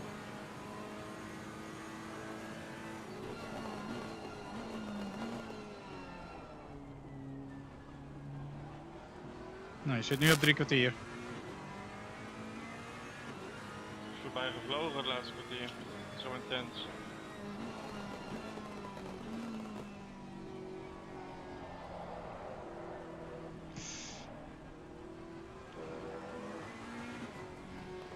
Gewoon doordieselen. Je ziet het, Michiel die gaat er alweer naast. Een gevaarlijk bochtje aan het worden dat.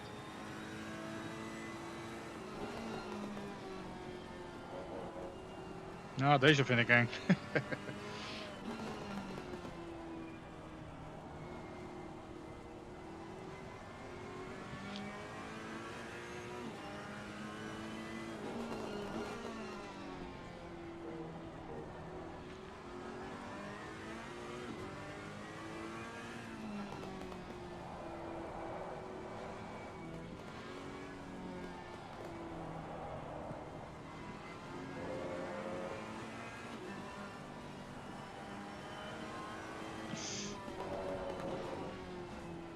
De achterkant hier is wat erg listig, zie ik wel. Ja, de baan is zo glad aan het worden.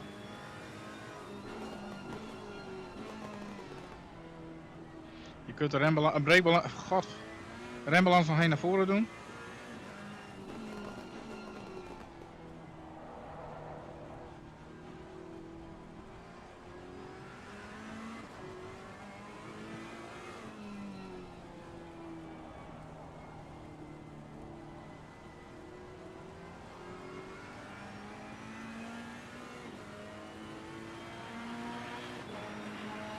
zou ABS op 4 kunnen zetten als dat remmen niet goed gaat.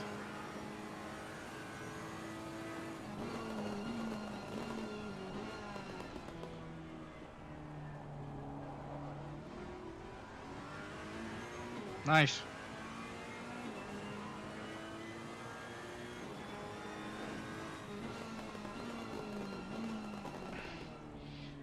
Achterlangs, achterlangs. Ja. Yes. En daar gaat Michiel weer. Voorzichtig. Yes. Dat is voor positie die achter jou. Gewoon breed maken.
Ah, screw it.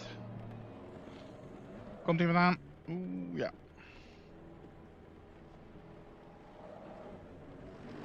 Boy! Fuck it! Ah, there you have it. En... Nou, zo weten of de pits in wisselen of door.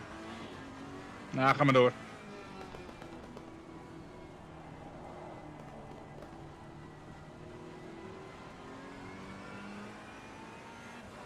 Ja, hij glijdt en hij, weet je, je kunt niks doen. Ja, tegensturen. Dat zat ik al, ja. Nee, dat is kut. Nou, kreeg je nou een kusje op het laatst.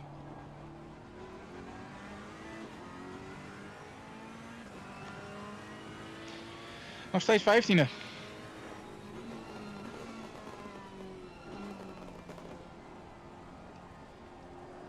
Yep. Still top 15. So that's... Auto heeft wel wat schade.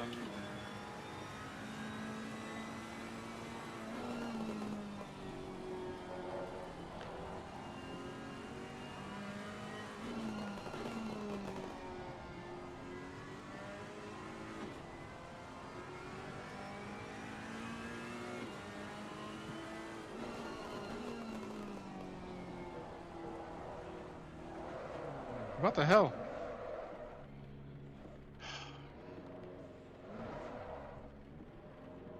Come on.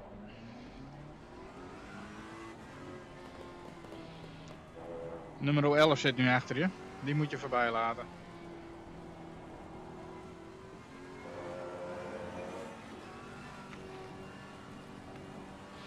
En die daarachter zit is voor positie.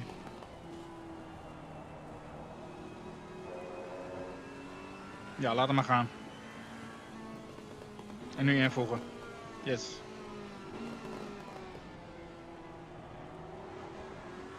Go, go, go.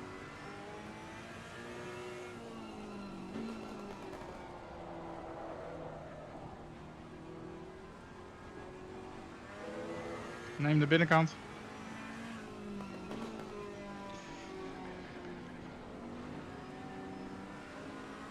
Hij zit links.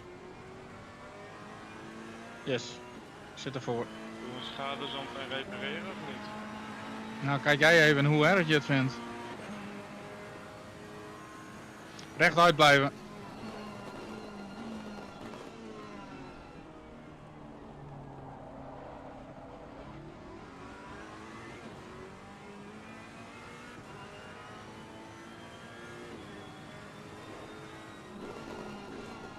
Binnenkant. Keurig.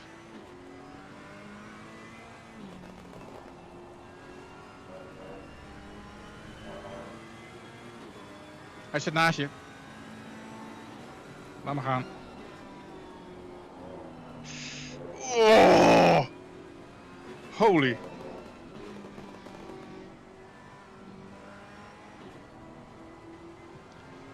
Goed opgelost.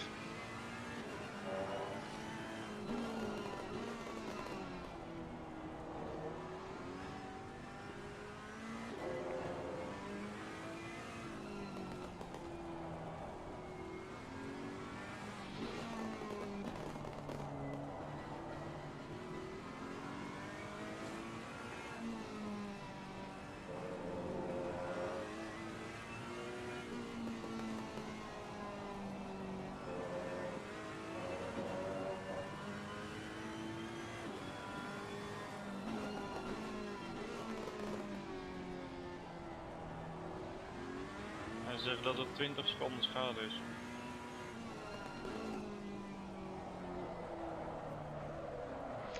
Nou ja, doe maar, want dit is ook geen doen zo. Verkeerde kant. Ah, crap. Oh. Gas geven. Ja. Nou, ik hoop dat je wegkomt. Er komen nog 2 auto's aan. Nu nog 1. Zit naast je. Oh.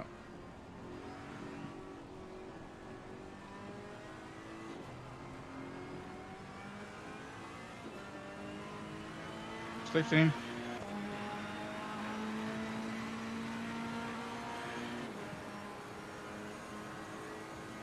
En rem.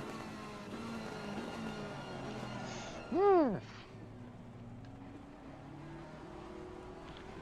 Nee, laat maar repareren anders joh. En Welke pitstrategie moet ik dan pakken? wat? Pitstrategie? Nat weerband en tank vol. En dan neem jij hem na een half uurtje weer van mij over.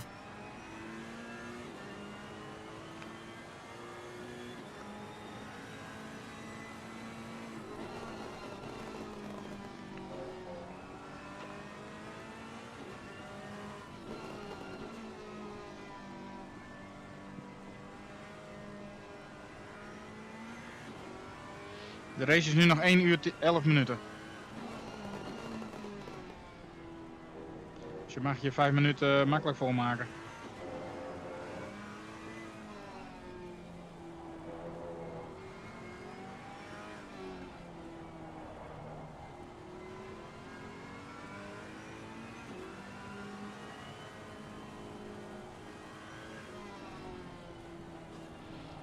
Achter je is voor positie. Maar hij is nog iets te ver weg. Doe het maar na deze bocht.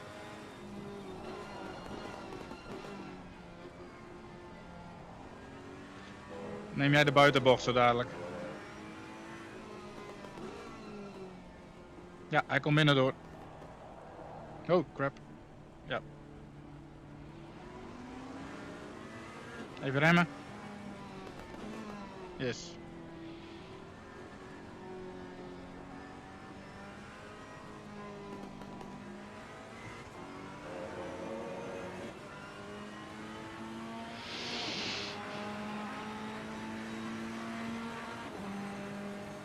Nou, als je tijd hebt, probeer je de pit maar te pakken.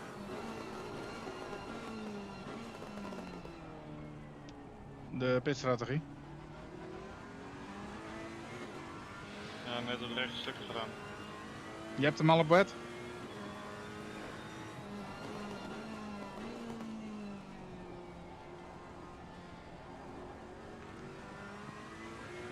Let wel op dat we nieuwe bandjes krijgen. Ja.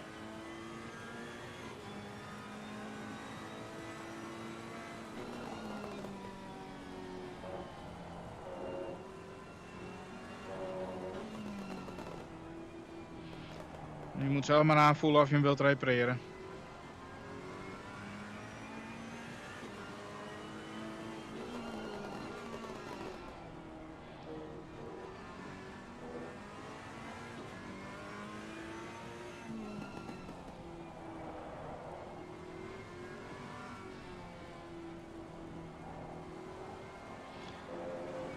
Ik denk dat wel zo helpen, ja. Ja, doe het maar. Het is nog een uur, dus 20 seconden op een uur, dat vind ik wel te doen.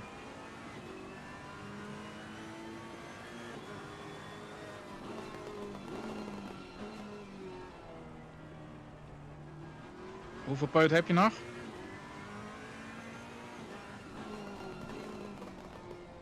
...9,9 liter. Nou, dan zou er 90 liter minstens bij moeten.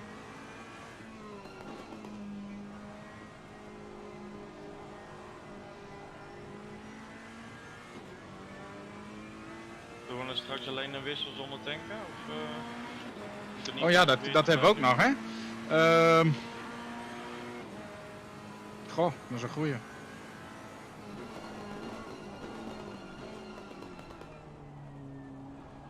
Nou, anders doe je 70 liter nu erin. En dan moet je straks even uitrekenen wat er bij jou nog in moet.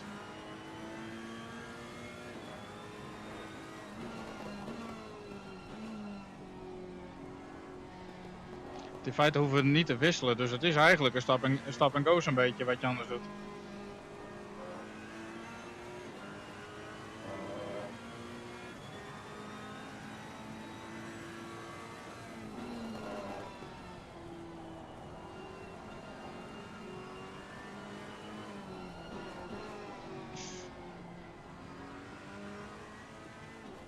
Dat is voor positie.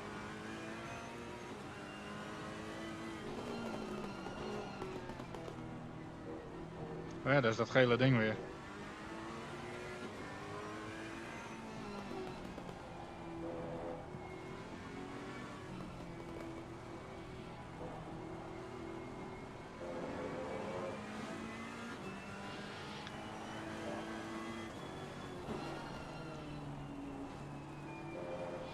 Nee, plemp er maar 70 liter in en dan rekenen we het nog even uit wat jij hebben moet.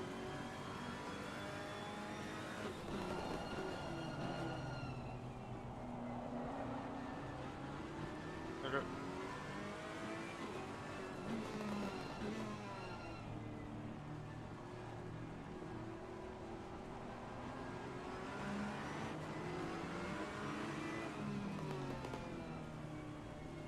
Je zit ervoor. Ja, je kunt naar binnen. Ha, oké. Woe!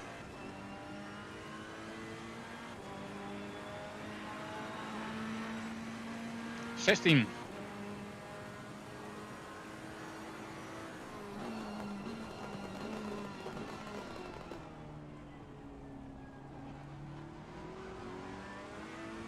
Ja, hij ging gewoon aan de kant in de bocht of zo, oké? Ja, bijzonder.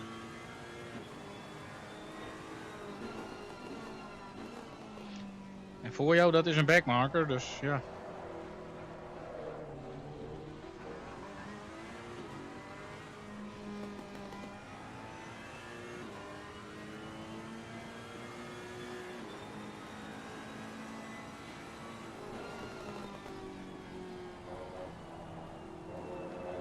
Je zit nu op een uur.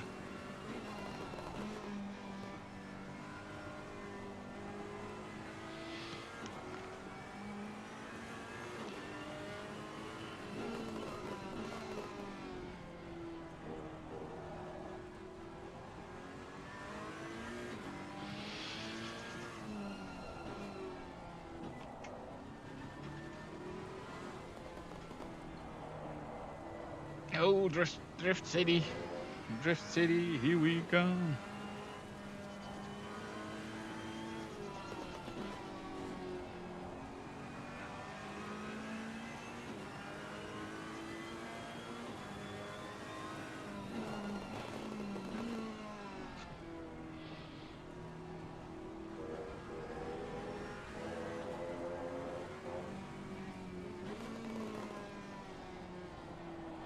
Oh, dat is de leider.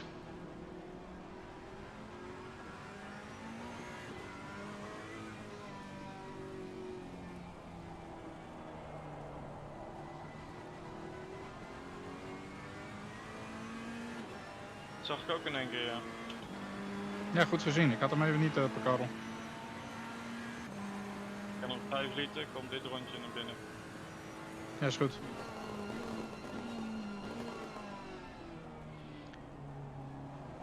Jij komt dit rondje binnen? Ja. Okay. So we're up next, guys. We both have to do one more half an hour each. So yeah, we'll get fresh rain tires, 70 liters of fuel. So we're not maximum heavy, we're not very light either.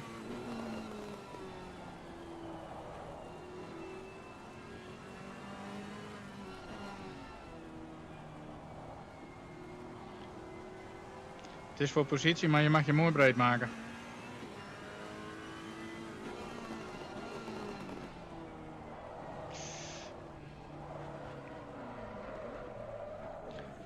Niet zo breed.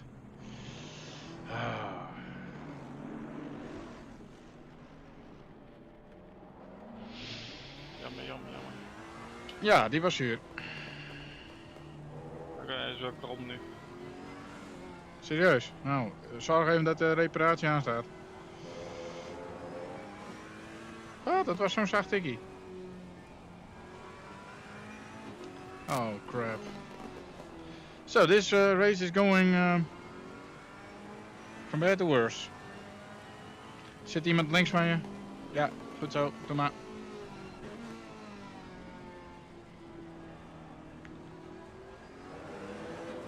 Denk om een pit limiter.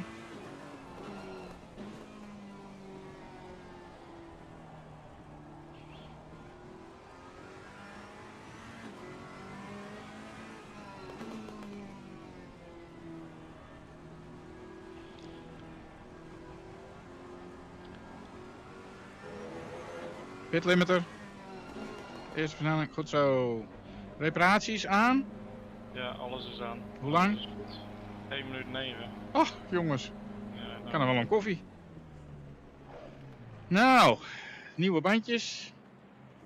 Ja, banden, Goh. 70 liter. Jij rijdt. Reparatie. Ja, we hadden net op 50 seconden en nu hebben we dus 20 seconden extra reparatie. Hij raakt hem om mijn voorwiel, dus dat zal het zijn.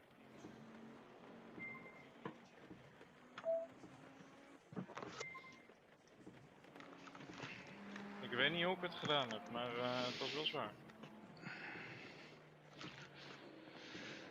Ja, dat geloof ik best. So, we're ready. 30 seconden. Oké.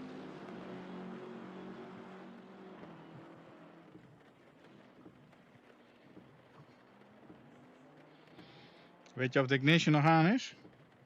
Ik denk het wel, hè? Die is nog aan. 15. 10.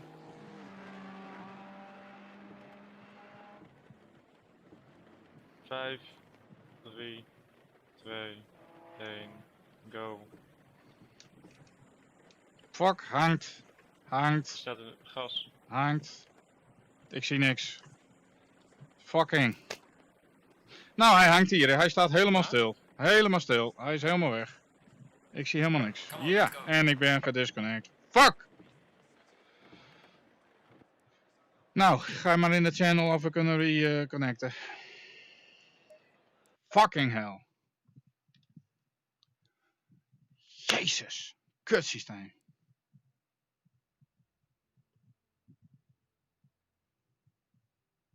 What the hell? Fucking kunas. Thank you fucking much. Moet even wachten met rejoinen. Ja, ik wacht. Ha, jongens. Nou, en de setup is weg natuurlijk. Christus. Oh. Why even bother? Why even bother? Ja, we kunnen het ook laten. Wil je hem uitrijden? Nee. Nee, zeg maar. Dat maakt er niet meer uit. Fucking hell. Nee, niet joinen? Ze gaan een full course yellow doen. Oh, nou. Zeg het maar. Maar mijn tire pressures kloppen ook niet. Fucking.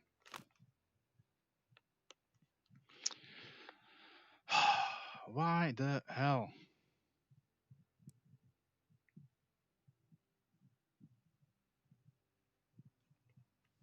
Nou, come on.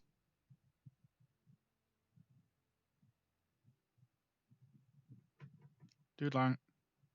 Je kunt joinen. Ik connect.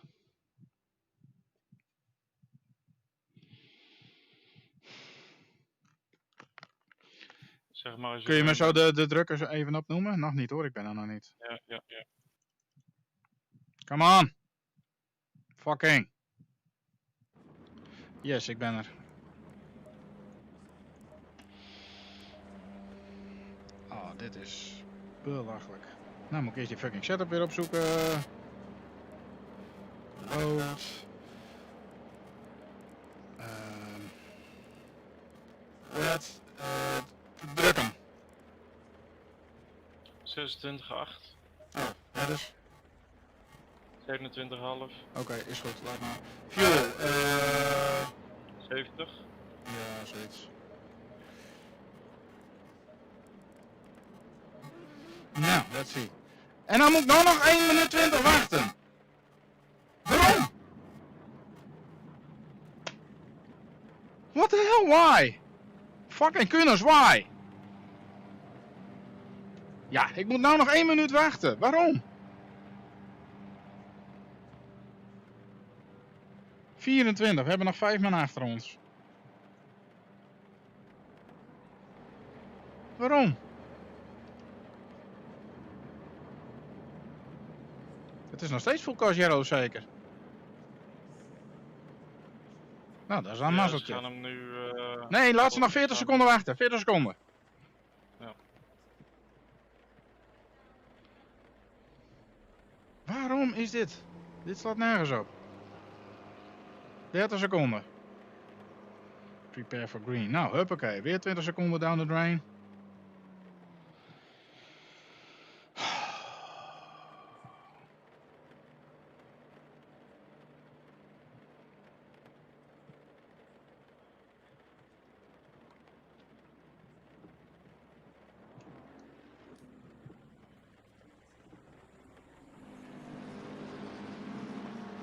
Drie, 2, 1.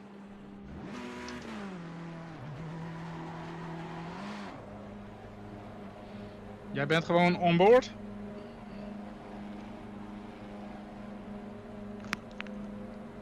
Kom even kijken, want ik zit in de verkeerde auto kennelijk. Oh, ze zeiden iets met shift, pijltjes links-rechts.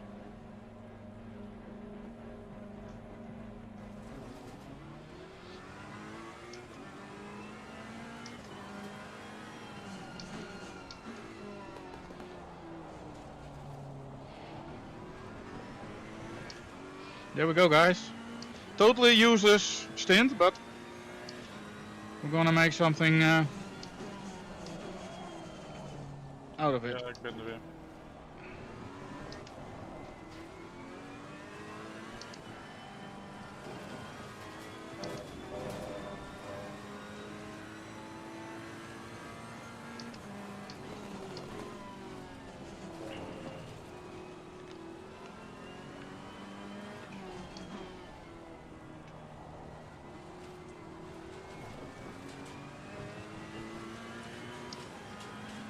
There's a slow car ahead.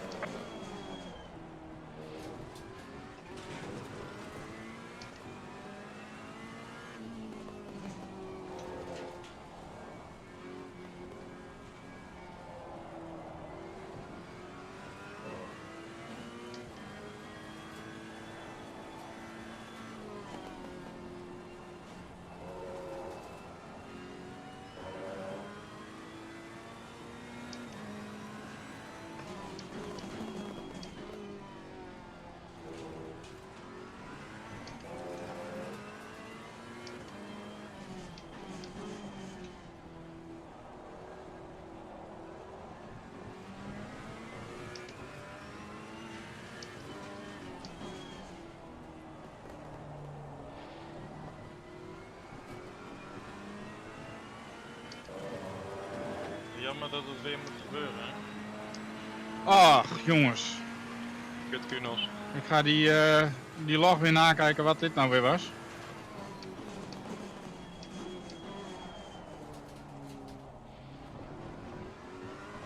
Ik had gisteren nog een aanpassing doorgevoerd. Ik denk, nou, als dat het is. Nou, dat is blijkbaar nog wat anders.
Wat zit er voor me?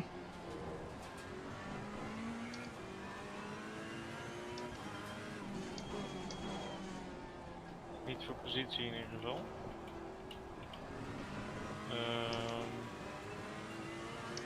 Die ligt een rondje voor ons. Wie? El Mosley. Ik zie hier voor huisjes. Mercedes. Ja, Oh nee, die staat in de pit. Ja, hij zit in de pit als voor positie. Voor ons liggen wij op achter.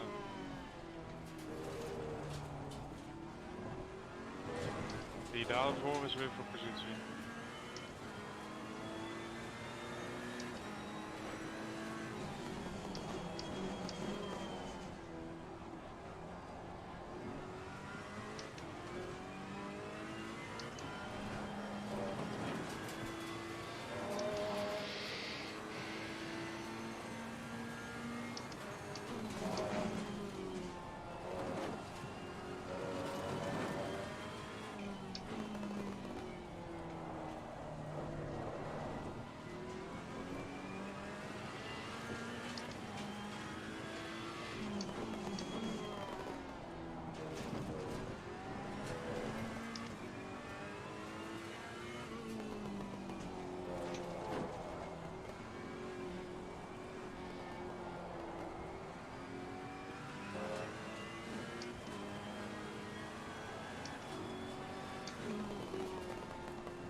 Je kunt jezelf unlappen. Nou, dat ga ik ook echt wel doen. 53, holy.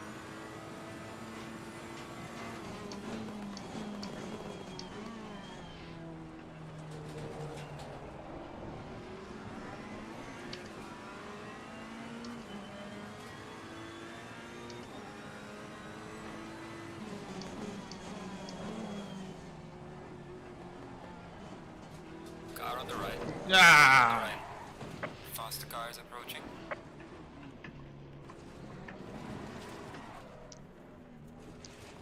Waarom liet die gast me er niet gewoon even voorbij? Fucking. Faster car is approaching. Ja, hij zoekt het maar uit.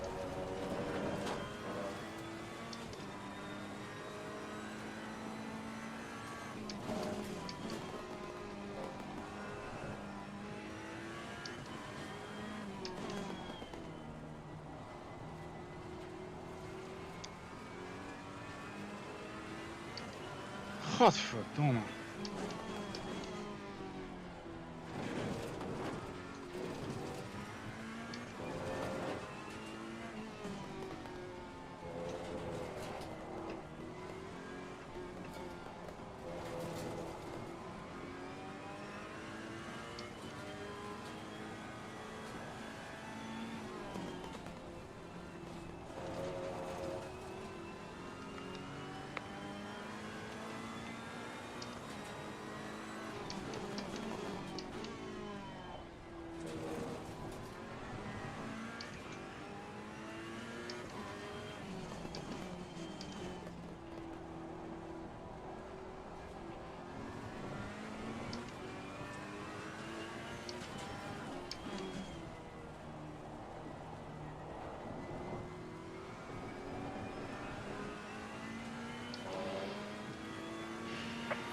flag in sector 1. Nou, dat was mooi kut.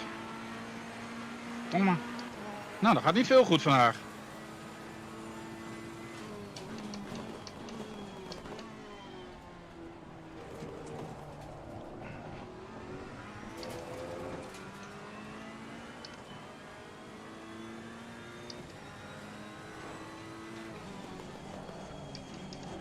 Slow car ahead.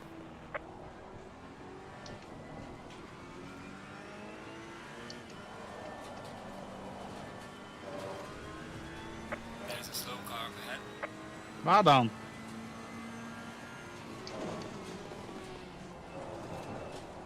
Oh, daar. Ah! Fucking! Faster car coming up behind you. Slow car ahead. Nou! Fucking! Shit! Now everything is fucking crap. There's a slow car up ahead. Well, this is pointless anymore. Yellow flag ahead. Watch out. Heel voor je.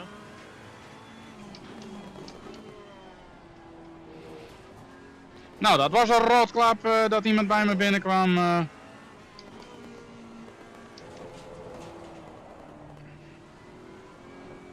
God fucking.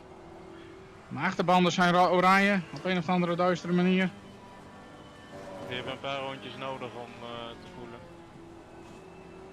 Faster car coming up behind. Watch out. Ach, fuck off with your faster car.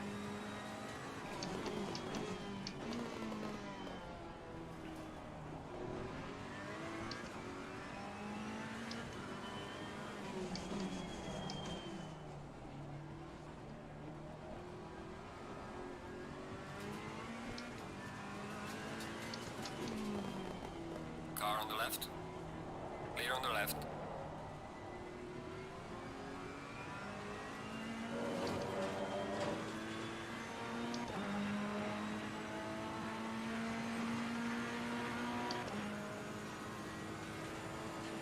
Okay. Car on the right. Clear on the right. And you better be faster. Car on the right. Clear on the right. You better be faster, mate.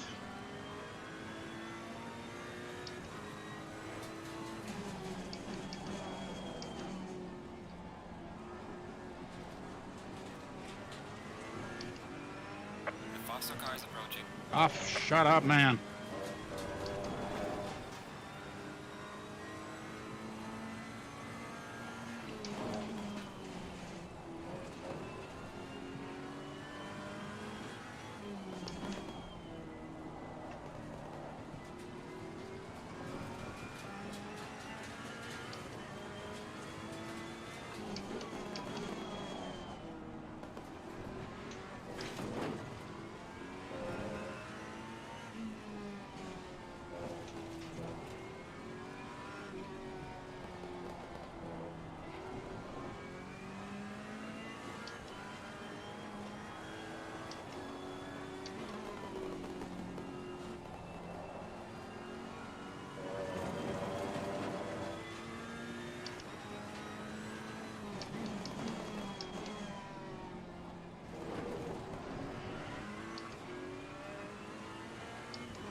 Hoeveel liter brandstof heb je?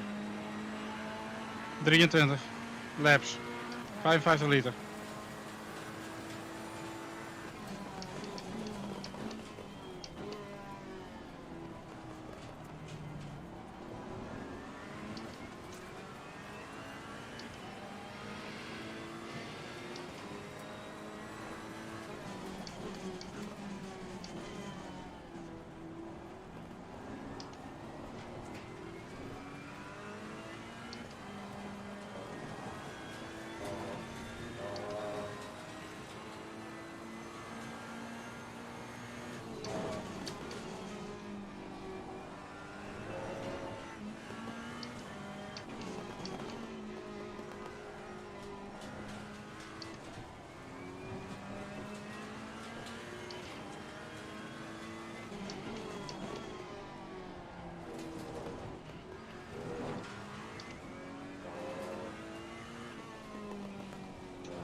Faster car approaching. Watch out.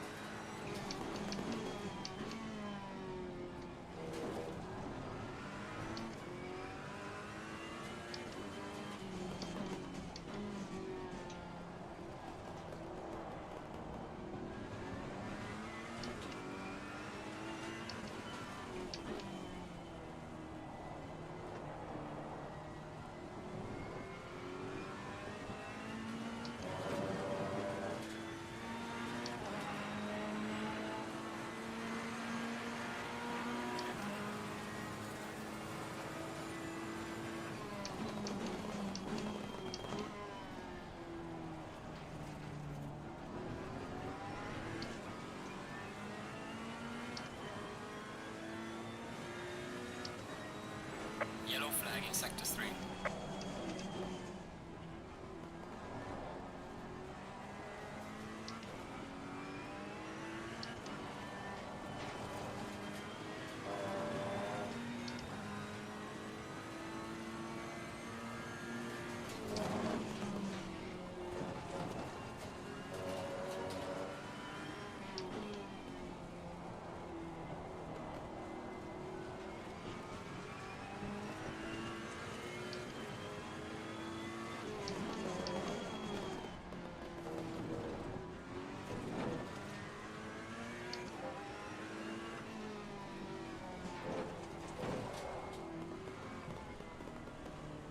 Car on the right.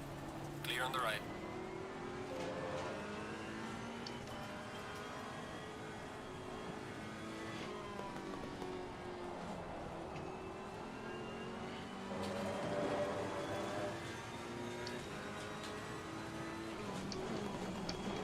Car on the right.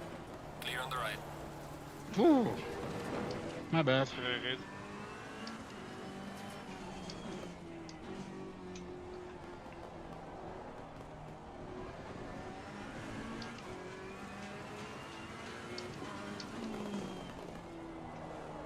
Ah, going wide.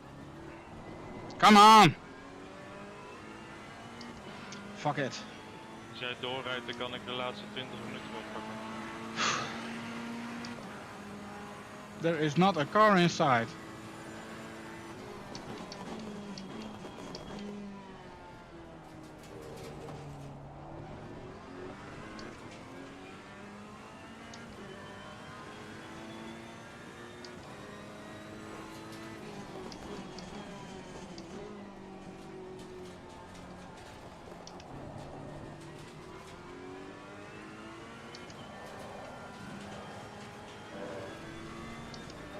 Er is ook niet een auto in de buurt voor positie. Niks. Nul.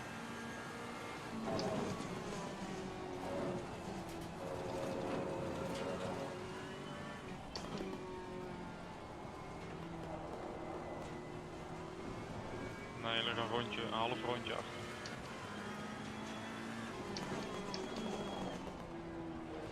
Faster car behind you.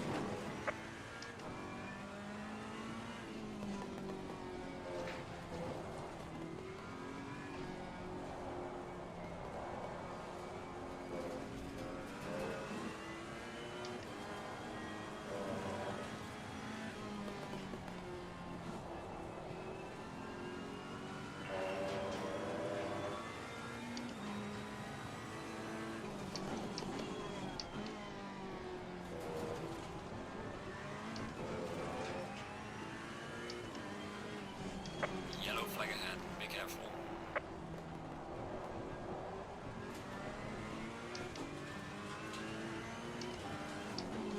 Slow car ahead. Yellow flag, be careful. Faster car coming up behind you. Shut up, man! The gap even grew. Hoorde je me?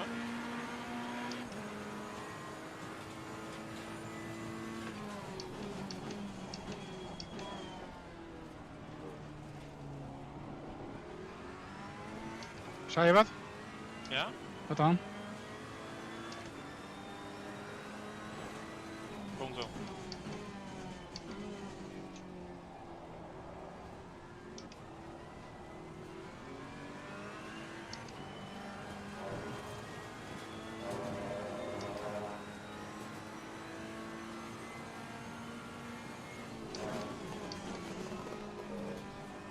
De achterbanden zijn oranje.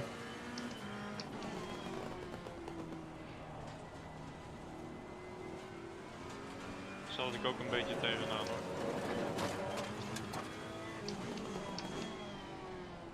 Faster car behind you. Shut up, man.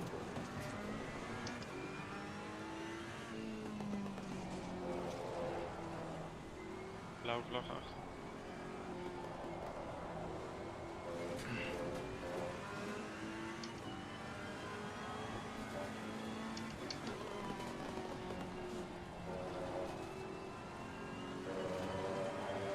Het is nog steeds 1 seconde.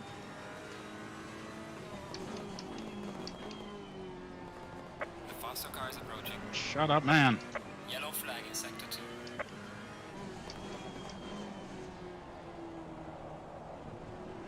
Now he's getting close. Die Sir. rondetijd is er goed.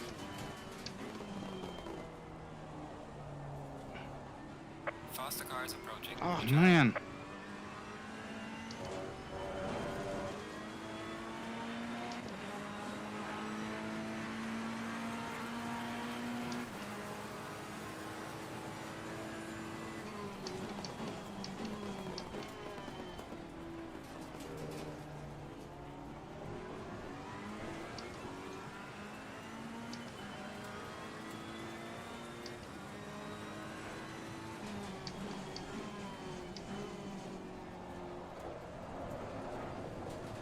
Fuck it.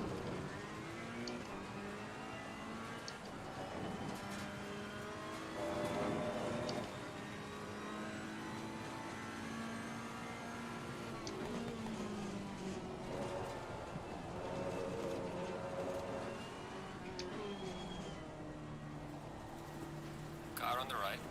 Clear on the right. Netjes.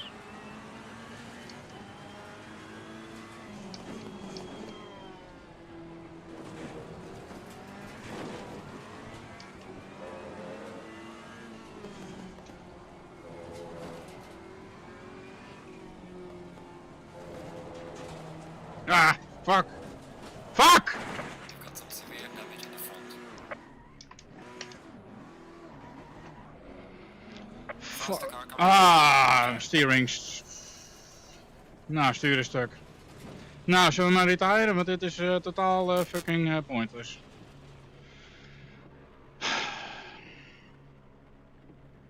Ja, Kut. wat jij wil. Faster car coming. Nee, dit heeft totaal geen zin meer. We rijden alleen maar in de weg. Ja, oké. Moeten we dan gewoon uit de server? Nee, ik blijf in de server en ik zet de streamer nou wel even op.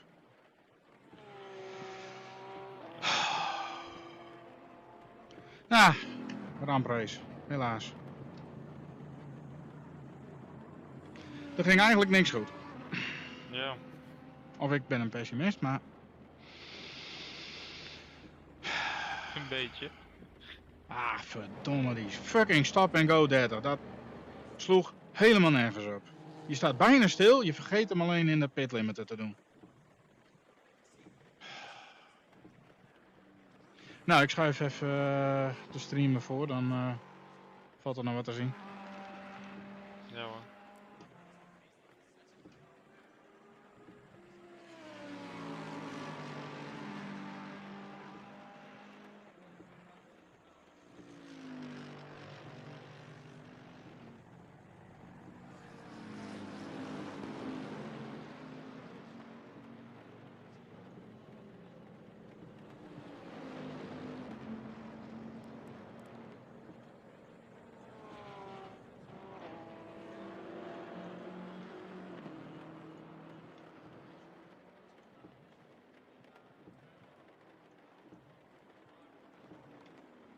Yeah, so I'm just having to message Crystal again, so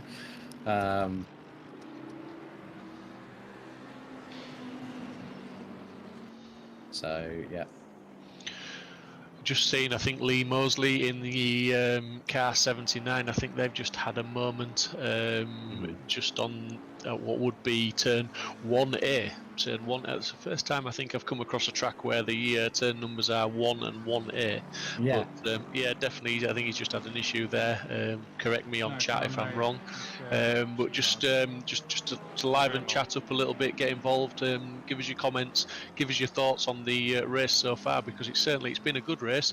The first hour, obviously, as we said, was really dry, optimum conditions.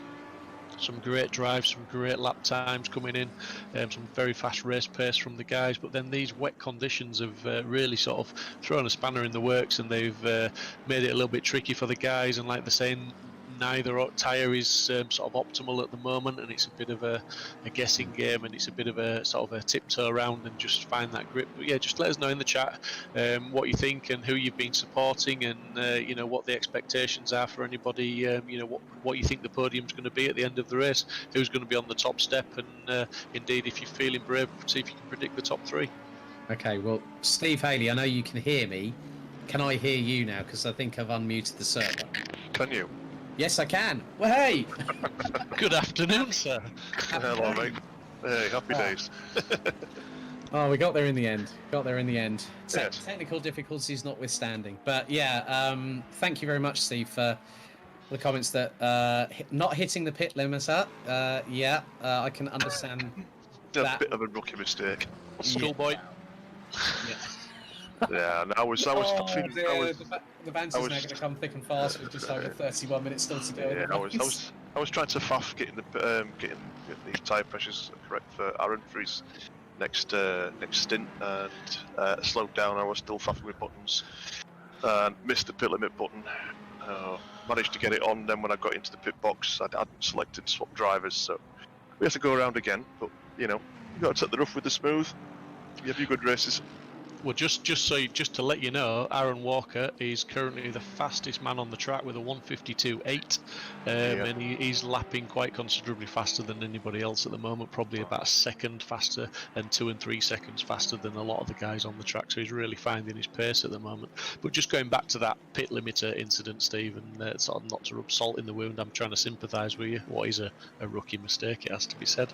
It's not trying to rub the salt into the wounds there. It's all there. Oh, you're proud. I'm not rubbing it in, I'm pouring it on. But anyway, no, the driver swap racing compared to solo racing, it's a whole different ball game, isn't it? Because when you do come into those pits, especially in these conditions, it's the driver that controls the tyre pressures that are going to go on at the next stop if you want to adjust them, and anything else that, whether you're repairing damage, how much fuel you're taking, all that, and even if you are going to swap tyres. But also you've got to remember to scroll down and click it on to swap that driver, and it's all so easy not to do that, isn't it? And you've got to do a lot of that if you don't get a chance to do it on the straights, which, let's face it, there's not a lot of opportunity at Hungaroring to play around with your MFD, and not in these conditions.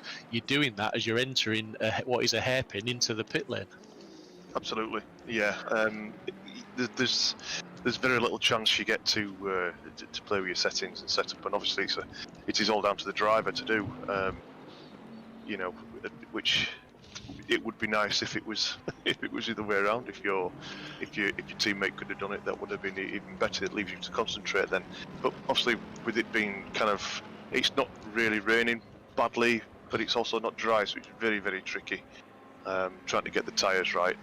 We've had three goes at it, so hopefully, obviously Aaron's putting in the laps now, so I'm hoping that we can try and catch up a little bit. I know we're 16 seconds behind 8th place, so I'm hoping for it that they've all still got a pit stop to do. Yeah, I was going to say, I think a few of the guys have got pit stops to do, and Aaron's last lap again was faster, 52.5, so he's definitely pulled the pin, and the next closest car was 6/10 off him on the last lap, and that was actually 3rd place, which is now actually 2nd place, and I'm going to try pronounce his name again. I've already murdered it once, but Valdunk. 10 out of 10 for F. 10 out of 10 for F, but probably just about as good as your driver swap ability. It's very Yorkshire name is that, but yeah, definitely. Yeah, everyone should be a Smith or a Proudly, so that make it nice and easy. There we go. Well, Steve, wishing you and Aaron all the very best for the last 28 minutes of the race, buddy. Cheers. Cheers, boys. Thanks very much. Yeah, have fun, mate. Take Cheers, care. mate. Laters. Okay, so we. I think I've run out of salt, Alex. I think you ran out of salt by the time you just said that you were pouring it on.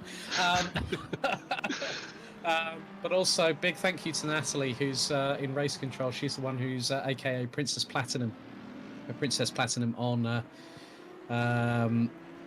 YouTube. 137. That is the Porsche. That's the CS:GO Racing 911 Porsche of Makuch and Moran. They've been. Steve needs some help with those. Neutling, well, I don't know how to pronounce Mark Neutling's surname right because he keeps on badgering me about it, but I'm going to make it a bit simpler because I'm now going to bring in from the number 90 Rapid Lawnmowers crew is the teammate to Klaus Wester, René, so let's bring him in. So, good afternoon, René. It's been a bit of a difficult race for you guys at Rapid Lawnmowers, hasn't it? Let's see if I can unmute the server for him again. A lot of trouble. One disconnect, stop and go penalty on the first pit stop. Yeah. It was unfortunate for our track position.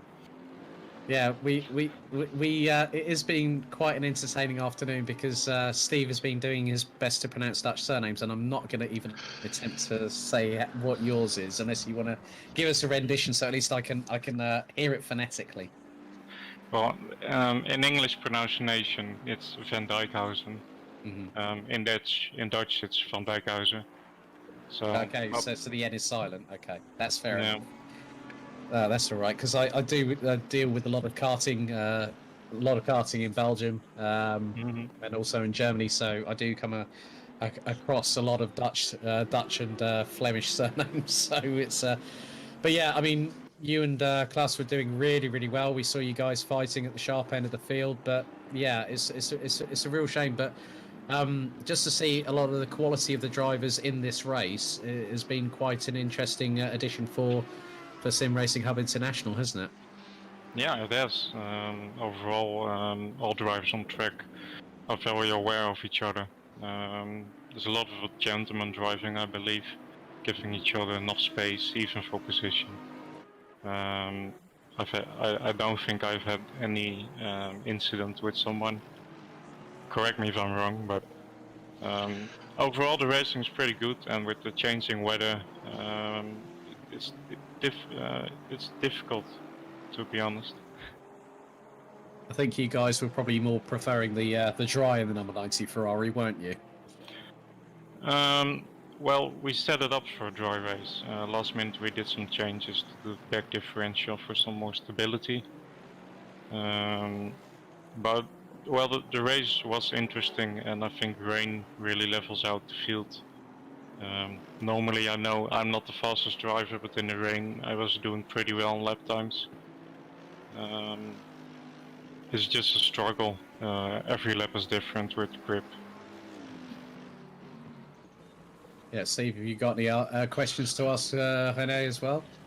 No, I just want to say well done on the driving standards. I think all the drivers need commending on that, and as you say, because we haven't seen an awful lot of things go wrong in the stream.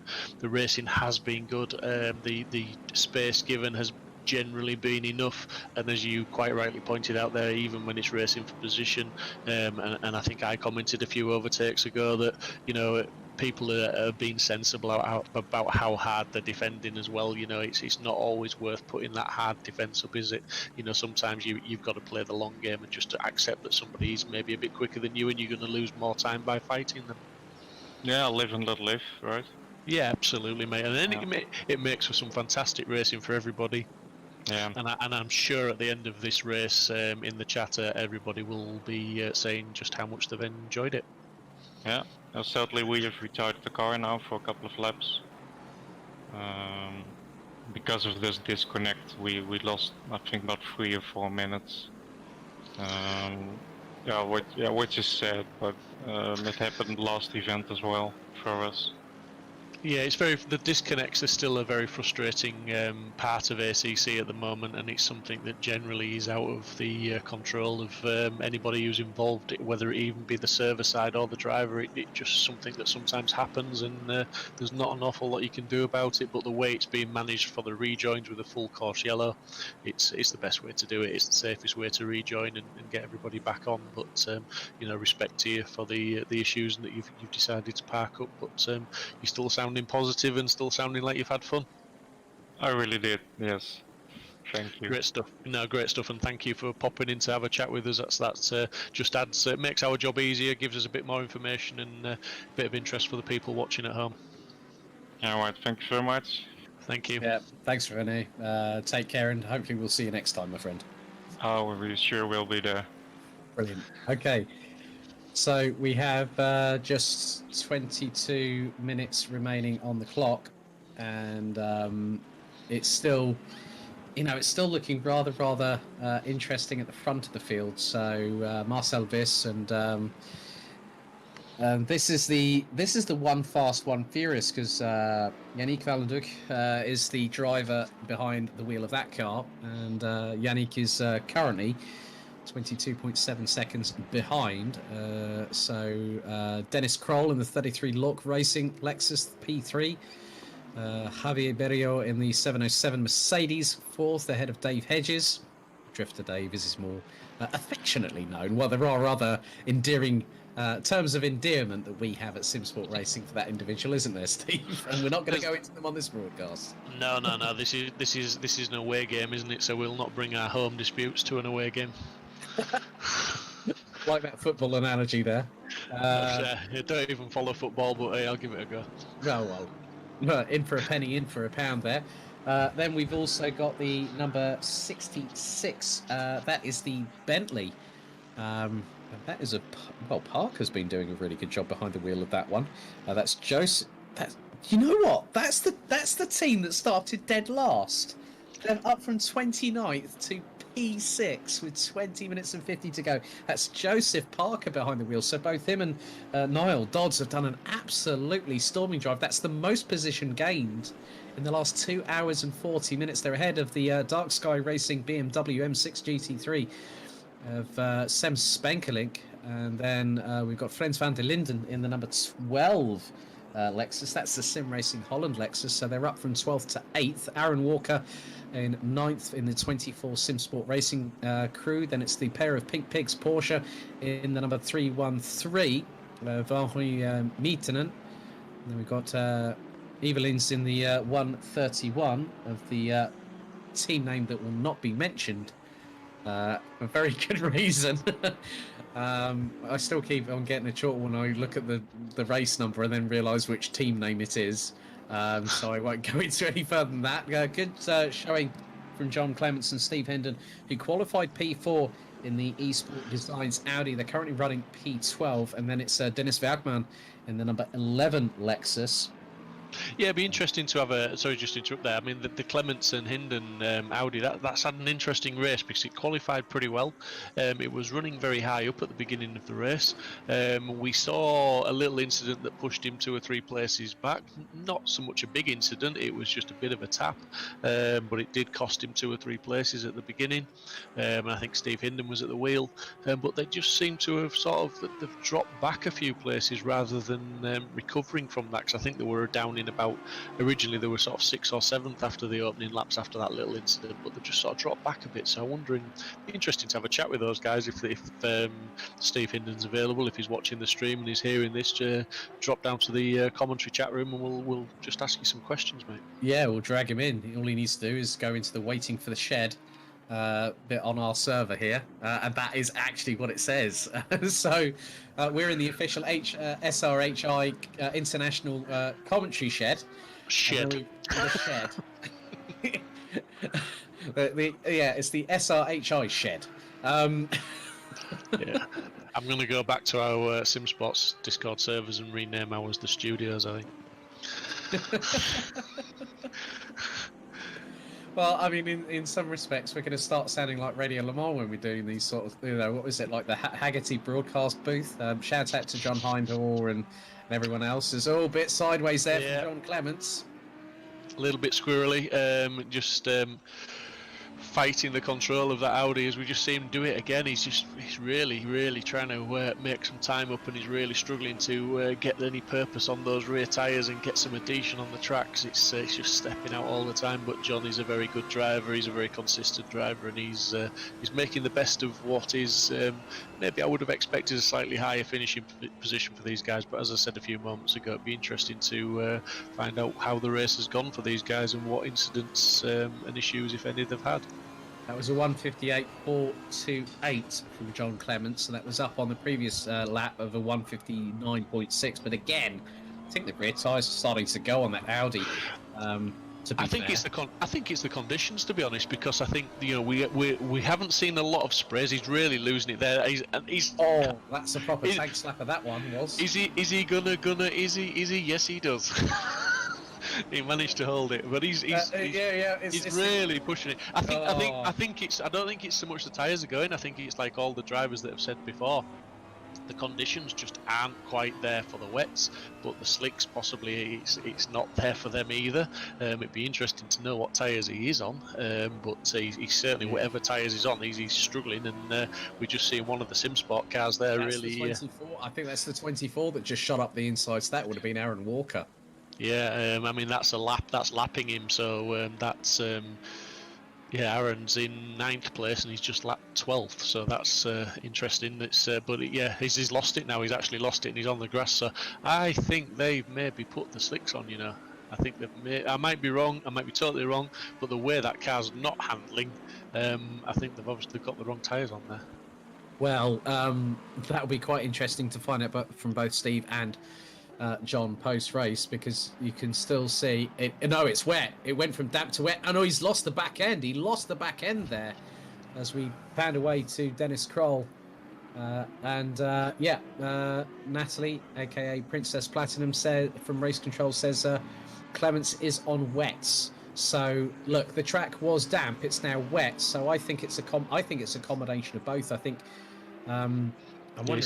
He's hunting for a wetter line there by running down the pit wall.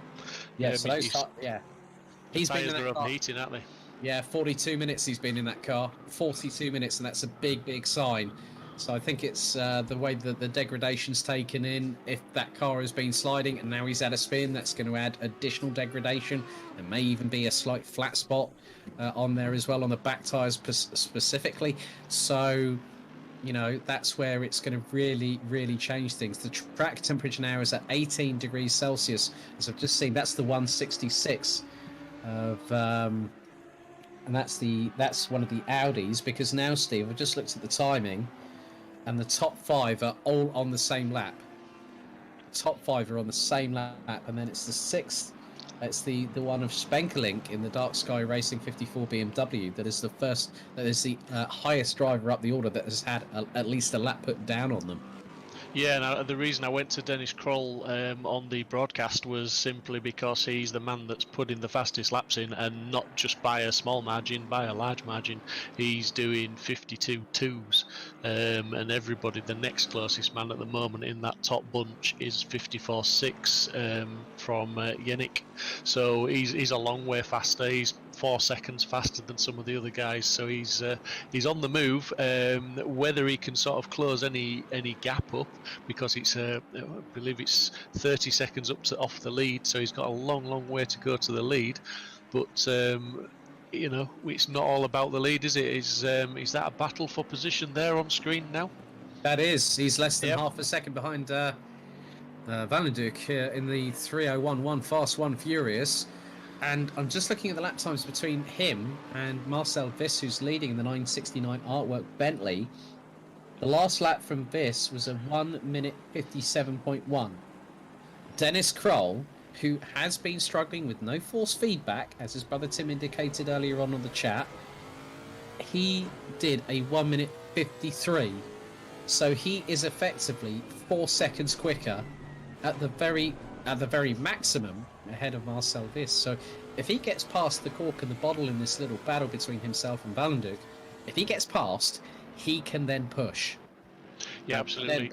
But then it also depends on how much his tyres. Let's hope that his tyres have not been overheating, because that Lexus, I'm just trying to remember who said it. Steve Haley. Yeah, Steve Haley said that car was was godlike. Yeah, absolutely, and we know that in the ACC, in the forums, in the chats, in other communities, everybody says the Lexus is very, very good in the wet, and it really is looking like it is very good in the wet, because he's closed up that gap now, and he's right on the back of that Bentley, and it's looking like he's going to be trying to make a move before the end of this lap for sure. Well, Tim Kroll's just informed us via the YouTube chat, force feedback is back. It reconnected during my stint. He's keeping his fingers crossed. Well, I'm going to do something else. Touch wood. So there you go. Once bitten, twice shy, as they say.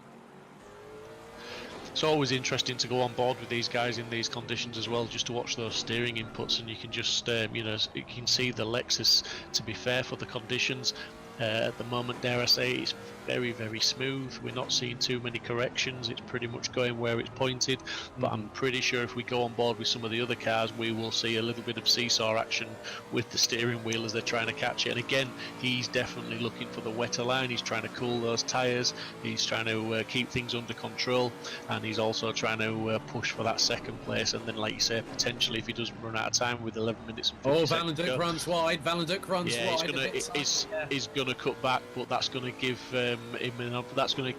Kroll an opportunity now into turn 2 maybe, but it looks like Yannick's covered that off. He's run very deep, and that's just handed the position over, and it wasn't so much of an overtake as he just succumbed to the pressure of the Lexus, and now the Lexus is away and he's got to hunt down the lead, albeit it's about 20 odd seconds up the road, so 24 seconds I believe up the road, so he's got a big task at hand, but he is lapping round about I would say it would average out at over 2 seconds a lap. So it could come down to literally the last lap or two if he can maintain the pace, and that is a big if. Yeah, because the gap now between Dennis Kroll and Valenduk now goes up to 1.3 seconds, and Marcel Viss is running in the 155.2s at the moment. So it's dependent on how quickly Dennis Kroll. So that was a 155.245. That was the last lap for Marcel Viss, who's about to complete lap number 88. And so let's say for instance, look, the gap's going to now start coming down. It's 22.8 seconds. It was 24.2. So Dennis Kroll is closing, and I'm just wondering. So what was that last lap? That was a 155.530. Now I want to see what Dennis Kroll's lap time is going to be. He's now going to come through into turn 14 now, as he's got one of the Ferraris just up ahead and through. Nice, that's nice and neat from that respect. But let's just have a look at the lap time. Just over 2 seconds gained. 2 seconds, okay. And that was while battling with the Bentley as well. Let's not forget. Yeah, exactly. So now Dennis Kroll can really push. So that gap now is down to 22.2 seconds. And with the way that he's been reeling it in, just looking at... Okay, so where the biggest time that is being lost by Marcel Viss from Artworks, it is in Sector 2.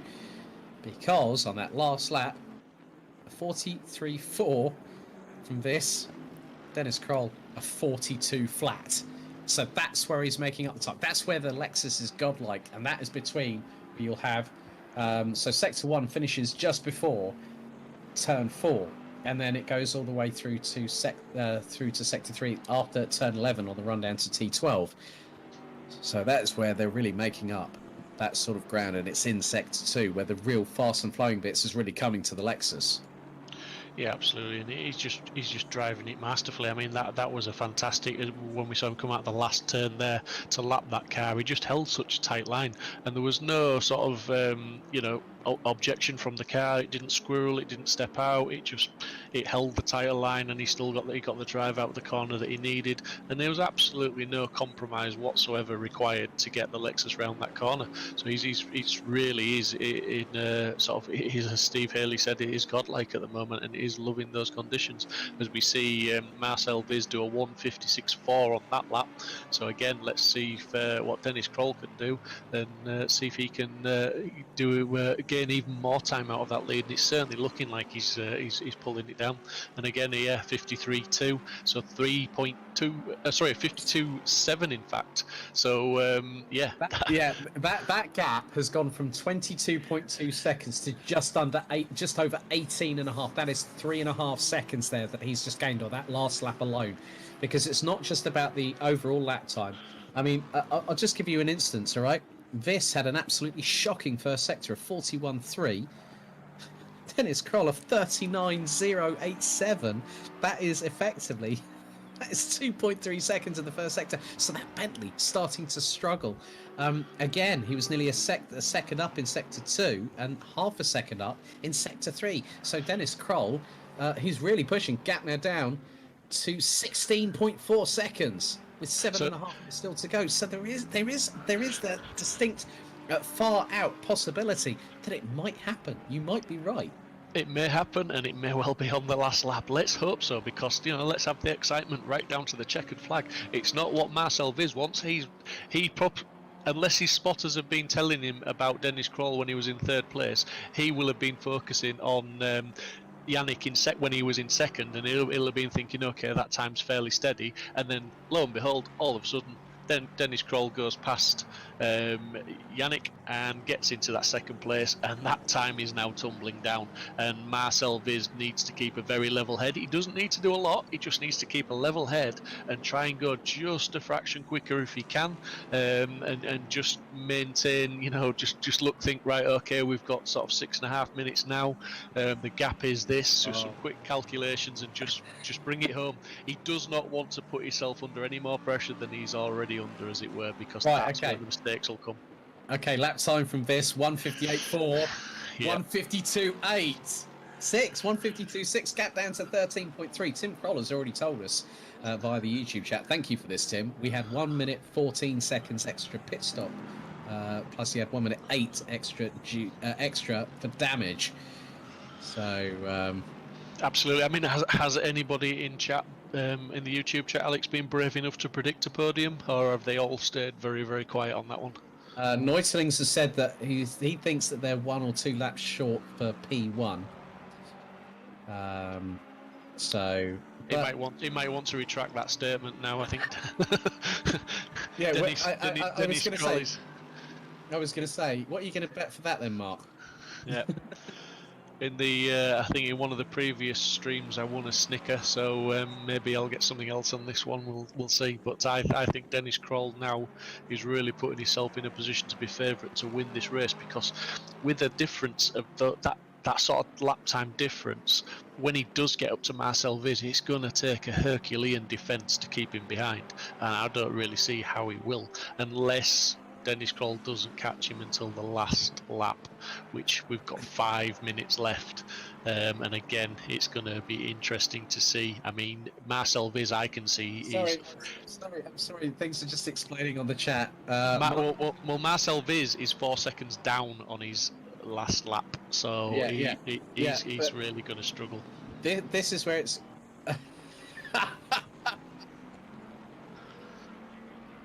It's funny because Tim then said something. Then I translated Mark Neutling's sentence in Dutch. He said, "But your your Lexus is flying." Tim says, "I think we're just short." Mark then just responded to your Snickers comment and said, "No, I don't." Crossman says, "It'll be close, but I think Viz has it." Mark says, "Can send you a piece of cheese, Steve." Just to tell you now, I'm sorry to interrupt because the chat is interesting, and I think it's great. But last lap of Viz 2:01.9, last lap of Kroll 1:52.6. So that gap is now down to 3.5 seconds. It's game on. This race is Dennis Kroll's for the taking now if he can just mount an attack. Viz has pitted. Viz has pitted. Oh my goodness me. It was only a matter of time. I think that those tyres fell off a cliff. I did say, didn't I? We were thinking that and was we're gonna just be, looking. Yeah, that's the car of Pope, isn't it? Her team, I believe. I think that might have been. Let's just have a look. Just trying to have a look at the moment. Who that was? Excuse me. Yeah, that looks to be the colour scheme, but yeah. I think that I think that Vissel have had to pit.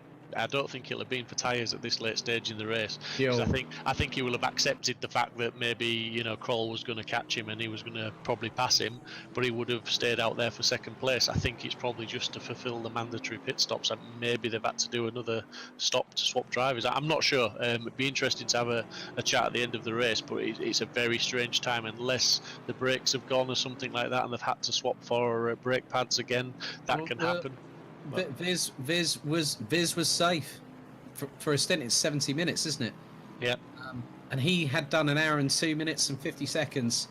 So they'd done enough fuel. pit stops. I think no. Hang on a second. They hadn't. No. So yeah, it was one of the mandatory stops they needed to do. Oh my goodness me. Oh my goodness me. Just yeah, you're right. Because it's 3 mandatory pit stops. They've Absolutely. had to do it. Yep. So that means that Dave Jr. has to come in, has to finish it. And they would have had a 60-second time penalty post-race, so that would have dropped them out of the top 5 anyway. I think I've just had a message coming in, so I'm just going to check that at the moment. Aaron's just said to me, I was wrong with the slicks. Ha. I think he was just trying to lull some of the other drivers that were maybe listening to the stream into but what is then put? He said, "Well, I did a 1 minute 52.9 though." Yeah, okay, whatever. But with 1 minute and 41 seconds here on the Sim Racing Hub International 3 hours of the Hungaroring. It's looking to be a really, really good result for the number 33 Lork Racing Lork driving crew of Tim and Dennis Kroll, with Dennis bringing it home. And what's impressive about that as well is, let's just not forget, a couple of laps ago he was down in 3rd place. He's now in the lead with a 10-second gap almost. That Lexus is really handling well. But it's not just the Lexus, is it? It's Dennis Kroll. He's really pedaling that car hard. He's pedaling it home. He's backed off, and I say backed off. His last lap was a 53.7. He doesn't need to do any more, does he? He's still a second faster than second place. But to be doing 52s lap after lap after lap, when every other driver that we've had in for an interview has mentioned that basically it's not wet enough for wets, it's not dry enough for slicks, it's very difficult out there. The temperatures are all wrong. Try telling that to Dennis Kroll, because he's been putting in very fast lap times and he's got the job done. He just needs to bring it home now, as we are on the last lap.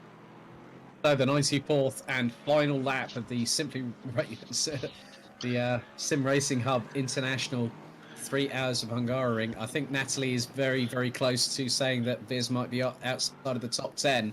That's going to be Junior, because he'll have to get into that car because. Oh no, he's in 10th. No, outside. Well predicted, Natalie. Princess Platinum from Race Control. Viz is now in 11th place and dropping. That car is still in the pits. Now the timer hit 0, and our leader, Dennis Kroll, is currently heading towards going through turn 7, 8 through the chicane for the final time. And well, that is really, I was going to say, Chris Crossman, why are they in the pits for so long? Have they actually repaired something? That's a big drama to have, being in the lead of the race, then pitting and dropping outside of the top 11, because now that's really going to be a big talking point post race, I fear. Well, it's coming out of the pits now. He's just out, so he's exiting the pits. But yeah, like you say, that's a massive talking point. Something's gone adrift there, because that pit stop should not have been as long as that, unless it was brake pads. But I don't know. An interview would be nice, if possible, at the end of the race, just to clarify that for everybody. But coming round the 14th and final corner on the 94th and final lap from 13th on the grid, it is the number 33 of Lock Driving's Dennis and Tim Kroll, brothers in arms and brothers in victory here at the Hungaroring. Vanik Valenduk from the One Fast, One Furious 301 Bentley crew brings it across the line, flashing the headlights to take second place. And then the Lightning Monkeys 707, pairing of Daniel Ruiz and Javier Berrio, will now come round with Javier behind the wheel and will take third place in the number 707 Mercedes. Looks like SimSport Racing will have something to, at the very least, to smile about, because Dave Hedges very soon will come through to take fourth place in the number 52. They did finish, they did start, on pole position, and dramas befalling both the SimSport Racing crews, with Aaron Walker bringing the 24 home in 8th place behind Joseph Parker. In the 66 H&L Racing Bentley Continental, who have had the most spectacular drive. They started 29th and last. They gained 22 positions to finish in 7th place. So there is the number 52 of SimSport Racing's Dave Hedges. He comes round the 14th and final corner, nearly doing the old Drifter Dave scenario there. And now he brings it across the line. Sem Spenkelink in the Dark Sky Racing BMW, looking a bit dirty in second hand. 54 BMW crosses the line to round out the top 5. Frans van der Linden from Sem Racing Holland, the number 12 Lexus that started in 12th place, makes up half the differential up to P6 at the end of 94 laps. It's a nice looking car, that, as well. I like that car. That's a very nice looking car, is that one. But yeah, absolutely fantastic race. Henry Meaton into the barriers. I think he got a little bit of a touch there from another car going across the line. Just a little bit of afters after the flag. But I mean, yeah, that was a fantastic race. We had the dry. You know, when you're endurance racing, you want the dry, you want the wet, you want the action, you want the battles, and we got everything in abundance there. We got a great start. We had some dry racing. We got the strategy call of when to swap to the wets. We had some fantastic driving from everybody involved. We had great respect, when I can speak, Sean. We had a couple of incidents. We had one incident in particular we saw where someone took someone out, but they did the gentlemanly thing, waited, let the guy take his position back. Absolutely fantastic driving from everybody involved. And I'm not talking about lap times, I'm just talking about sheer commitment, sheer, respect for each other, and putting on a great show for everyone to watch and for us to commentate on. It's been absolutely awesome, and I can't wait to talk to a few of these guys. Yeah, well, it looks like we might have somebody, I think, joining us at the moment. Patrick Vunst, if you're there, from SRHI himself. Patrick, what a hell of a race there, eh? It was crazy, mate. It was really, really awesome, I would say. Our result was not that good, but yeah, it was awesome. It was a great race. Looked like we saw some celebratory donuts from Dennis Kroll there on the start-finish line, so that was definitely well deserved. But I mean, just to see the standard of the racing, as Steve and I were just discussing about, was a real good thing. Very, very gentlemanly, lady and gentlemanly side of things in both respects, but also to see just how much some were really putting the strategies in. I think we do have to give a big shout out to the 66 Bentley of H&L Racing, making up the most positions at the end of it all, from P29, stone dead last, up to P7. Absolutely fantastic, that, wasn't it? That's insane. It's great. Great to see all the guys drive really nice. It was no problems there, and yeah, it was great. I think that means that Patrick is quite literally speechless, ladies and gentlemen. Well, I mean, Patrick, from one admin to another. When you're organising the events like this, obviously there's a lot of work goes into it, and some people may not realise, how much effort, time and effort and work goes into these events. And it's not just a solo effort. There's a big team behind it, or not so big team, just a lot of work. But there's a few guys in there organising it, and you never really breathe a sigh of relief, do you, until that checkered flag goes. I mean, even at the start of the race, yes, okay, the server's held up. You've got everybody on there, you've got the race undergoing, but we take a lot of pride in what we do, and I think you've done a fantastic job, mate. So I think you should all take a bit of credit out of running a great event.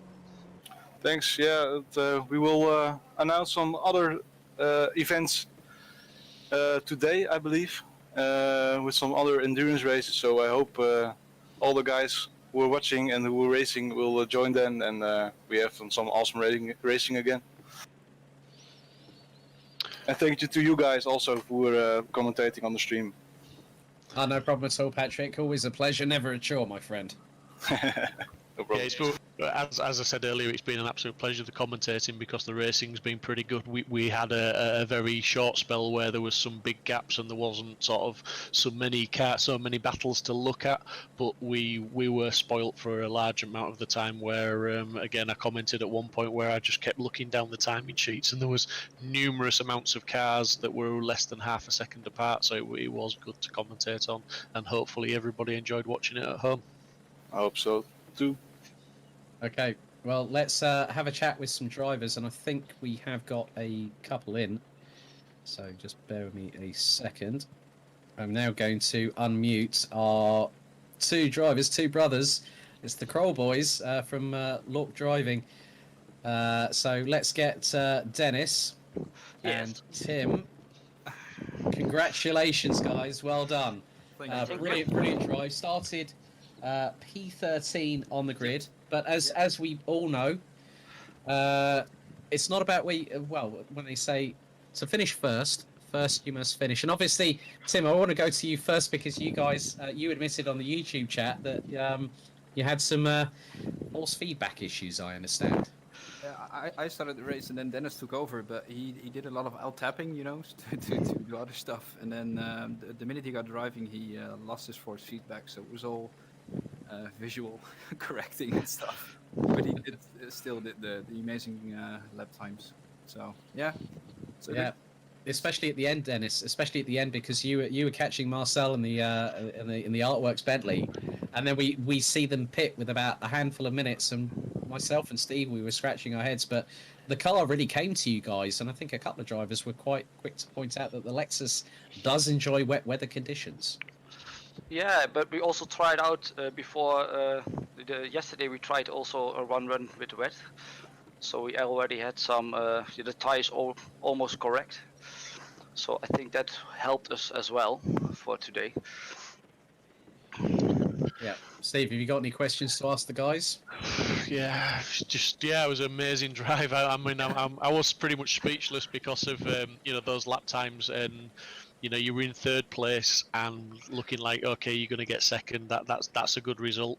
But that's what we thought as well, man. Yeah, but the differential between the lap times. I mean, I'm not sure if there was an issue with that car in the lead, but that's their problem, not yours. You were putting in the 52s, but not just one or two laps. You were consistently putting those 52s in, and that is some impressive driving. And not only that as well, boys. I think the fact that you were driving without force feedbacks. I said to Alex when we found that out, in the wet conditions like that, you need every piece of feedback you can get, and to be driving with no feedback and just visual, that is fantastic driving. Well done. Yeah. That was not easy, but at that moment we had already times in the 54, so we were a bit slower. After that I had feedback, so on that point we were quicker. Yeah, and then, I also did a few 52s and 53s, but to be honest, we're kind of scratching how we ended up first as well. The one question I will ask, obviously you mentioned there that you'd done some wet weather testing, so you'd got your tyre pressures about correct. We had a couple of interviews from a couple of other drivers that were saying that it wasn't wet enough for the wets and it wasn't dry enough for the slicks. It was really tricky, that they were struggling with wets overheating. Would you say that you think that's maybe just a case of it was the wrong tyre pressures that they had, or do you think it was it tricky for you as well? Well, to be very honest, and this is not going to make the loss any better, to be honest. I checked yesterday evening or Friday evening. We had the 3-hour bonus practice thingy. And we didn't have any wet weather practice, but I have my own server, so I adjusted the temps and started up my own server, went around for half an hour and did the PSIs on wet weather, and then that was kind of our whole wet practice. So it was still kind of just eyeballing and going for it. To be very honest, it's not like we had like 4 hours of practice or anything. Yeah, I mean, when we were watching that Lexus though, and we were watching it come out of the corners again, we both commented several times the Lexus, and we went on board with you as well because I said when you go on board with any other car, the steering wheel becomes like a saw in action where they're just left, right, left, right. But we went on board with you guys, and it was almost like it was an optimum track because your steering inputs were so smooth, so precise. There was no correction, and even when you lapped a car coming out of the last corner and you had to hold a tighter line, you still held the tighter line. You still got the drive to come out the corner as quick as ever, and you still put in a 52 on the same lap. So it's like, how are you doing that? That is just absolutely fantastic. Thanks, man. Yeah, Thank you very thanks. Yeah, still have no clue how we did it. much. Not very good though. Well, let's have a rerun. I'm down. Yeah. Well, Dennis, Tim, congratulations. Well done on the Thank you very victory much. today, and glad to see. Great job, guys. I'm out of superlatives now. So thank you. Thank you for joining us here in the SRHI broadcast shed. Thank you very much. Also, We're looking forward to the next event. Brilliant. Great job That's on what we like to organising. hear. Well done, guys. Yes. Yes. See ya. Cheers. Thank you. Bye bye. Right, okay. There is one particular team that we do need to speak to, and let's see if we can bring them in. This is the Artworks team, Dave Jr. and Marcel Viss. Dave and Marcel, I know that it was such a difficult pill to swallow at the end of that race where we saw you guys come into the pits. I'm going to unmute. I'm going to unmute you guys both now. So, Dave, Marcel, I need to ask one particular question. Was it the brakes on the Bentley that forced you guys to pit as well as doing a mandatory pit stop at the end? No. It were the tires that were too hot, but we had to do another swap. Mm-hmm. And yes, and there goes something wrong. Explain it, Dave. Yes. So everything was going to plan, and we planned a very late mandatory pit stop with the driver change. My teammate came in, everything was going to plan, and it seems as if my pedals got binded to the keyboard midway through the race while we were looking through some settings. So he came back in, and we had no throttle, no brakes, and could not get the car going. We were sitting there for a while trying to figure out what's going on, and by the time I figured it out, the damage was done. Yeah. And yeah, quite a hard pill to swallow. Oh no, it's you have to be That's funny all the racing. time. Yeah, I mean, from our point of view, we were obviously watching the time come down, and they were catching you, and we were looking forward to sort of a last lap battle. We thought if they're going to catch you, maybe 1 or 2 laps to go, and there's going to be a fantastic battle. But yeah, that sort of got stolen away from us by your late strategy and having to pit. I mean, you did a fantastic job to be in the lead in the first place. That's not easy in those conditions, and within this field of drivers. So you did a good job. But how was the car generally in the wet? The car felt very good. We can push the car to the limit. We knew that the tires were too hot. We tried out in practice with those tires, and it was all fine. But in the race, it becomes very hot. And but we managed to keep good times. And unlucky for us, Dave got punted by a back marker. I do not know why he did that, but we have reported him. And yes, there were also many drivers not seeing the blue flags, ignoring them. Cost us also a little time, but yeah, the races was fun to do. This problem it arises, but next time if we will do better. I think yeah, these driver swap races are a learning curve, aren't they? Because as we've said a few times this afternoon, they are totally different to the singles in respect of obviously the car's setup is a compromise between whoever's driving it. It's not set up for one person. Your pit stops, you've got as a driver, you've got so much more to think about when you're bringing the car in for the pit, haven't you?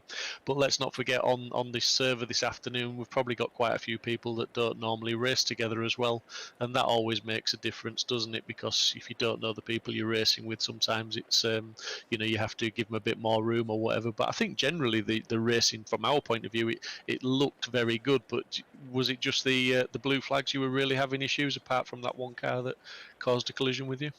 Yeah, there were many would say cars ignoring the blue flags and racing against us while they are 1 lap or 2 laps behind. And it makes you a little bit angry when you're driving because you are on the yes, how do you say it? You have to put your tooth on the steering wheel, but yeah. Yeah, But it all happens. I know it all happens, and it's the frustration, isn't it? It's frustrating. Yeah. No, I'm not. We are not frustrated, but we're a little bit disappointed because we could have been at least third, or yes, at least. Yes, But yes, next time better, I guess. for sure. Yeah, for sure. Like I said, you take each challenge as a learning curve, and obviously you'll take something away from this one. You'll learn, and you've certainly got the pace to be on the podium. So I'm sure that once SRHI announce whatever they're going to announce, hopefully you'll be part of it, and you'll be battling for, if not just a podium, maybe the win next time. Yes, for sure. And the next time it's also with Dave because he did a marvelous job. Fantastic. Alex, any questions?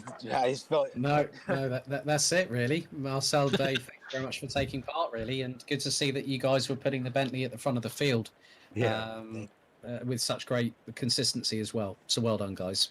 Thank you very much. Thank you. Okay, I think we've probably got time for one more interview, I think. So we'll get our drivers from in second position. And this is the 301, one fast, one furious, from 16th on the grid. Finished second, the 301 pairing of Dan Lensen and Yannick Wallenduc. Let's see if we can, I'll just see if we can, let's unmute both Dan and Yannick. So, Dan, firstly, I wanted to speak to you.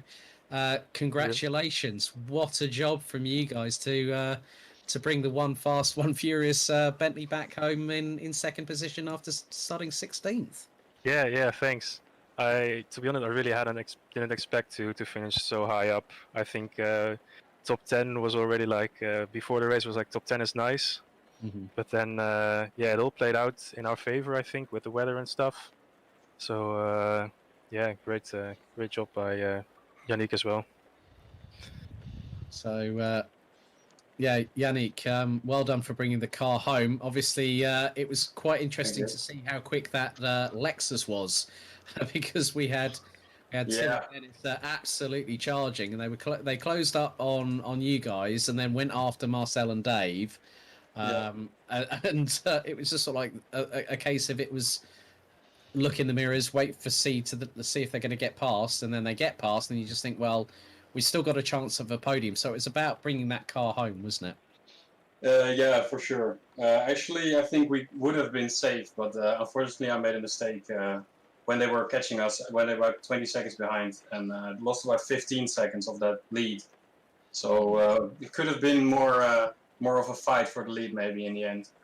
But they were charging through. I think they had a better pressures because we had a little overinflated tires still for both range stints actually. So we were all wrong with that. But our strategy did play out very well. I think we stopped early and then waited until the rain. So that worked very well. No, that's fair enough. Yeah. So and obviously.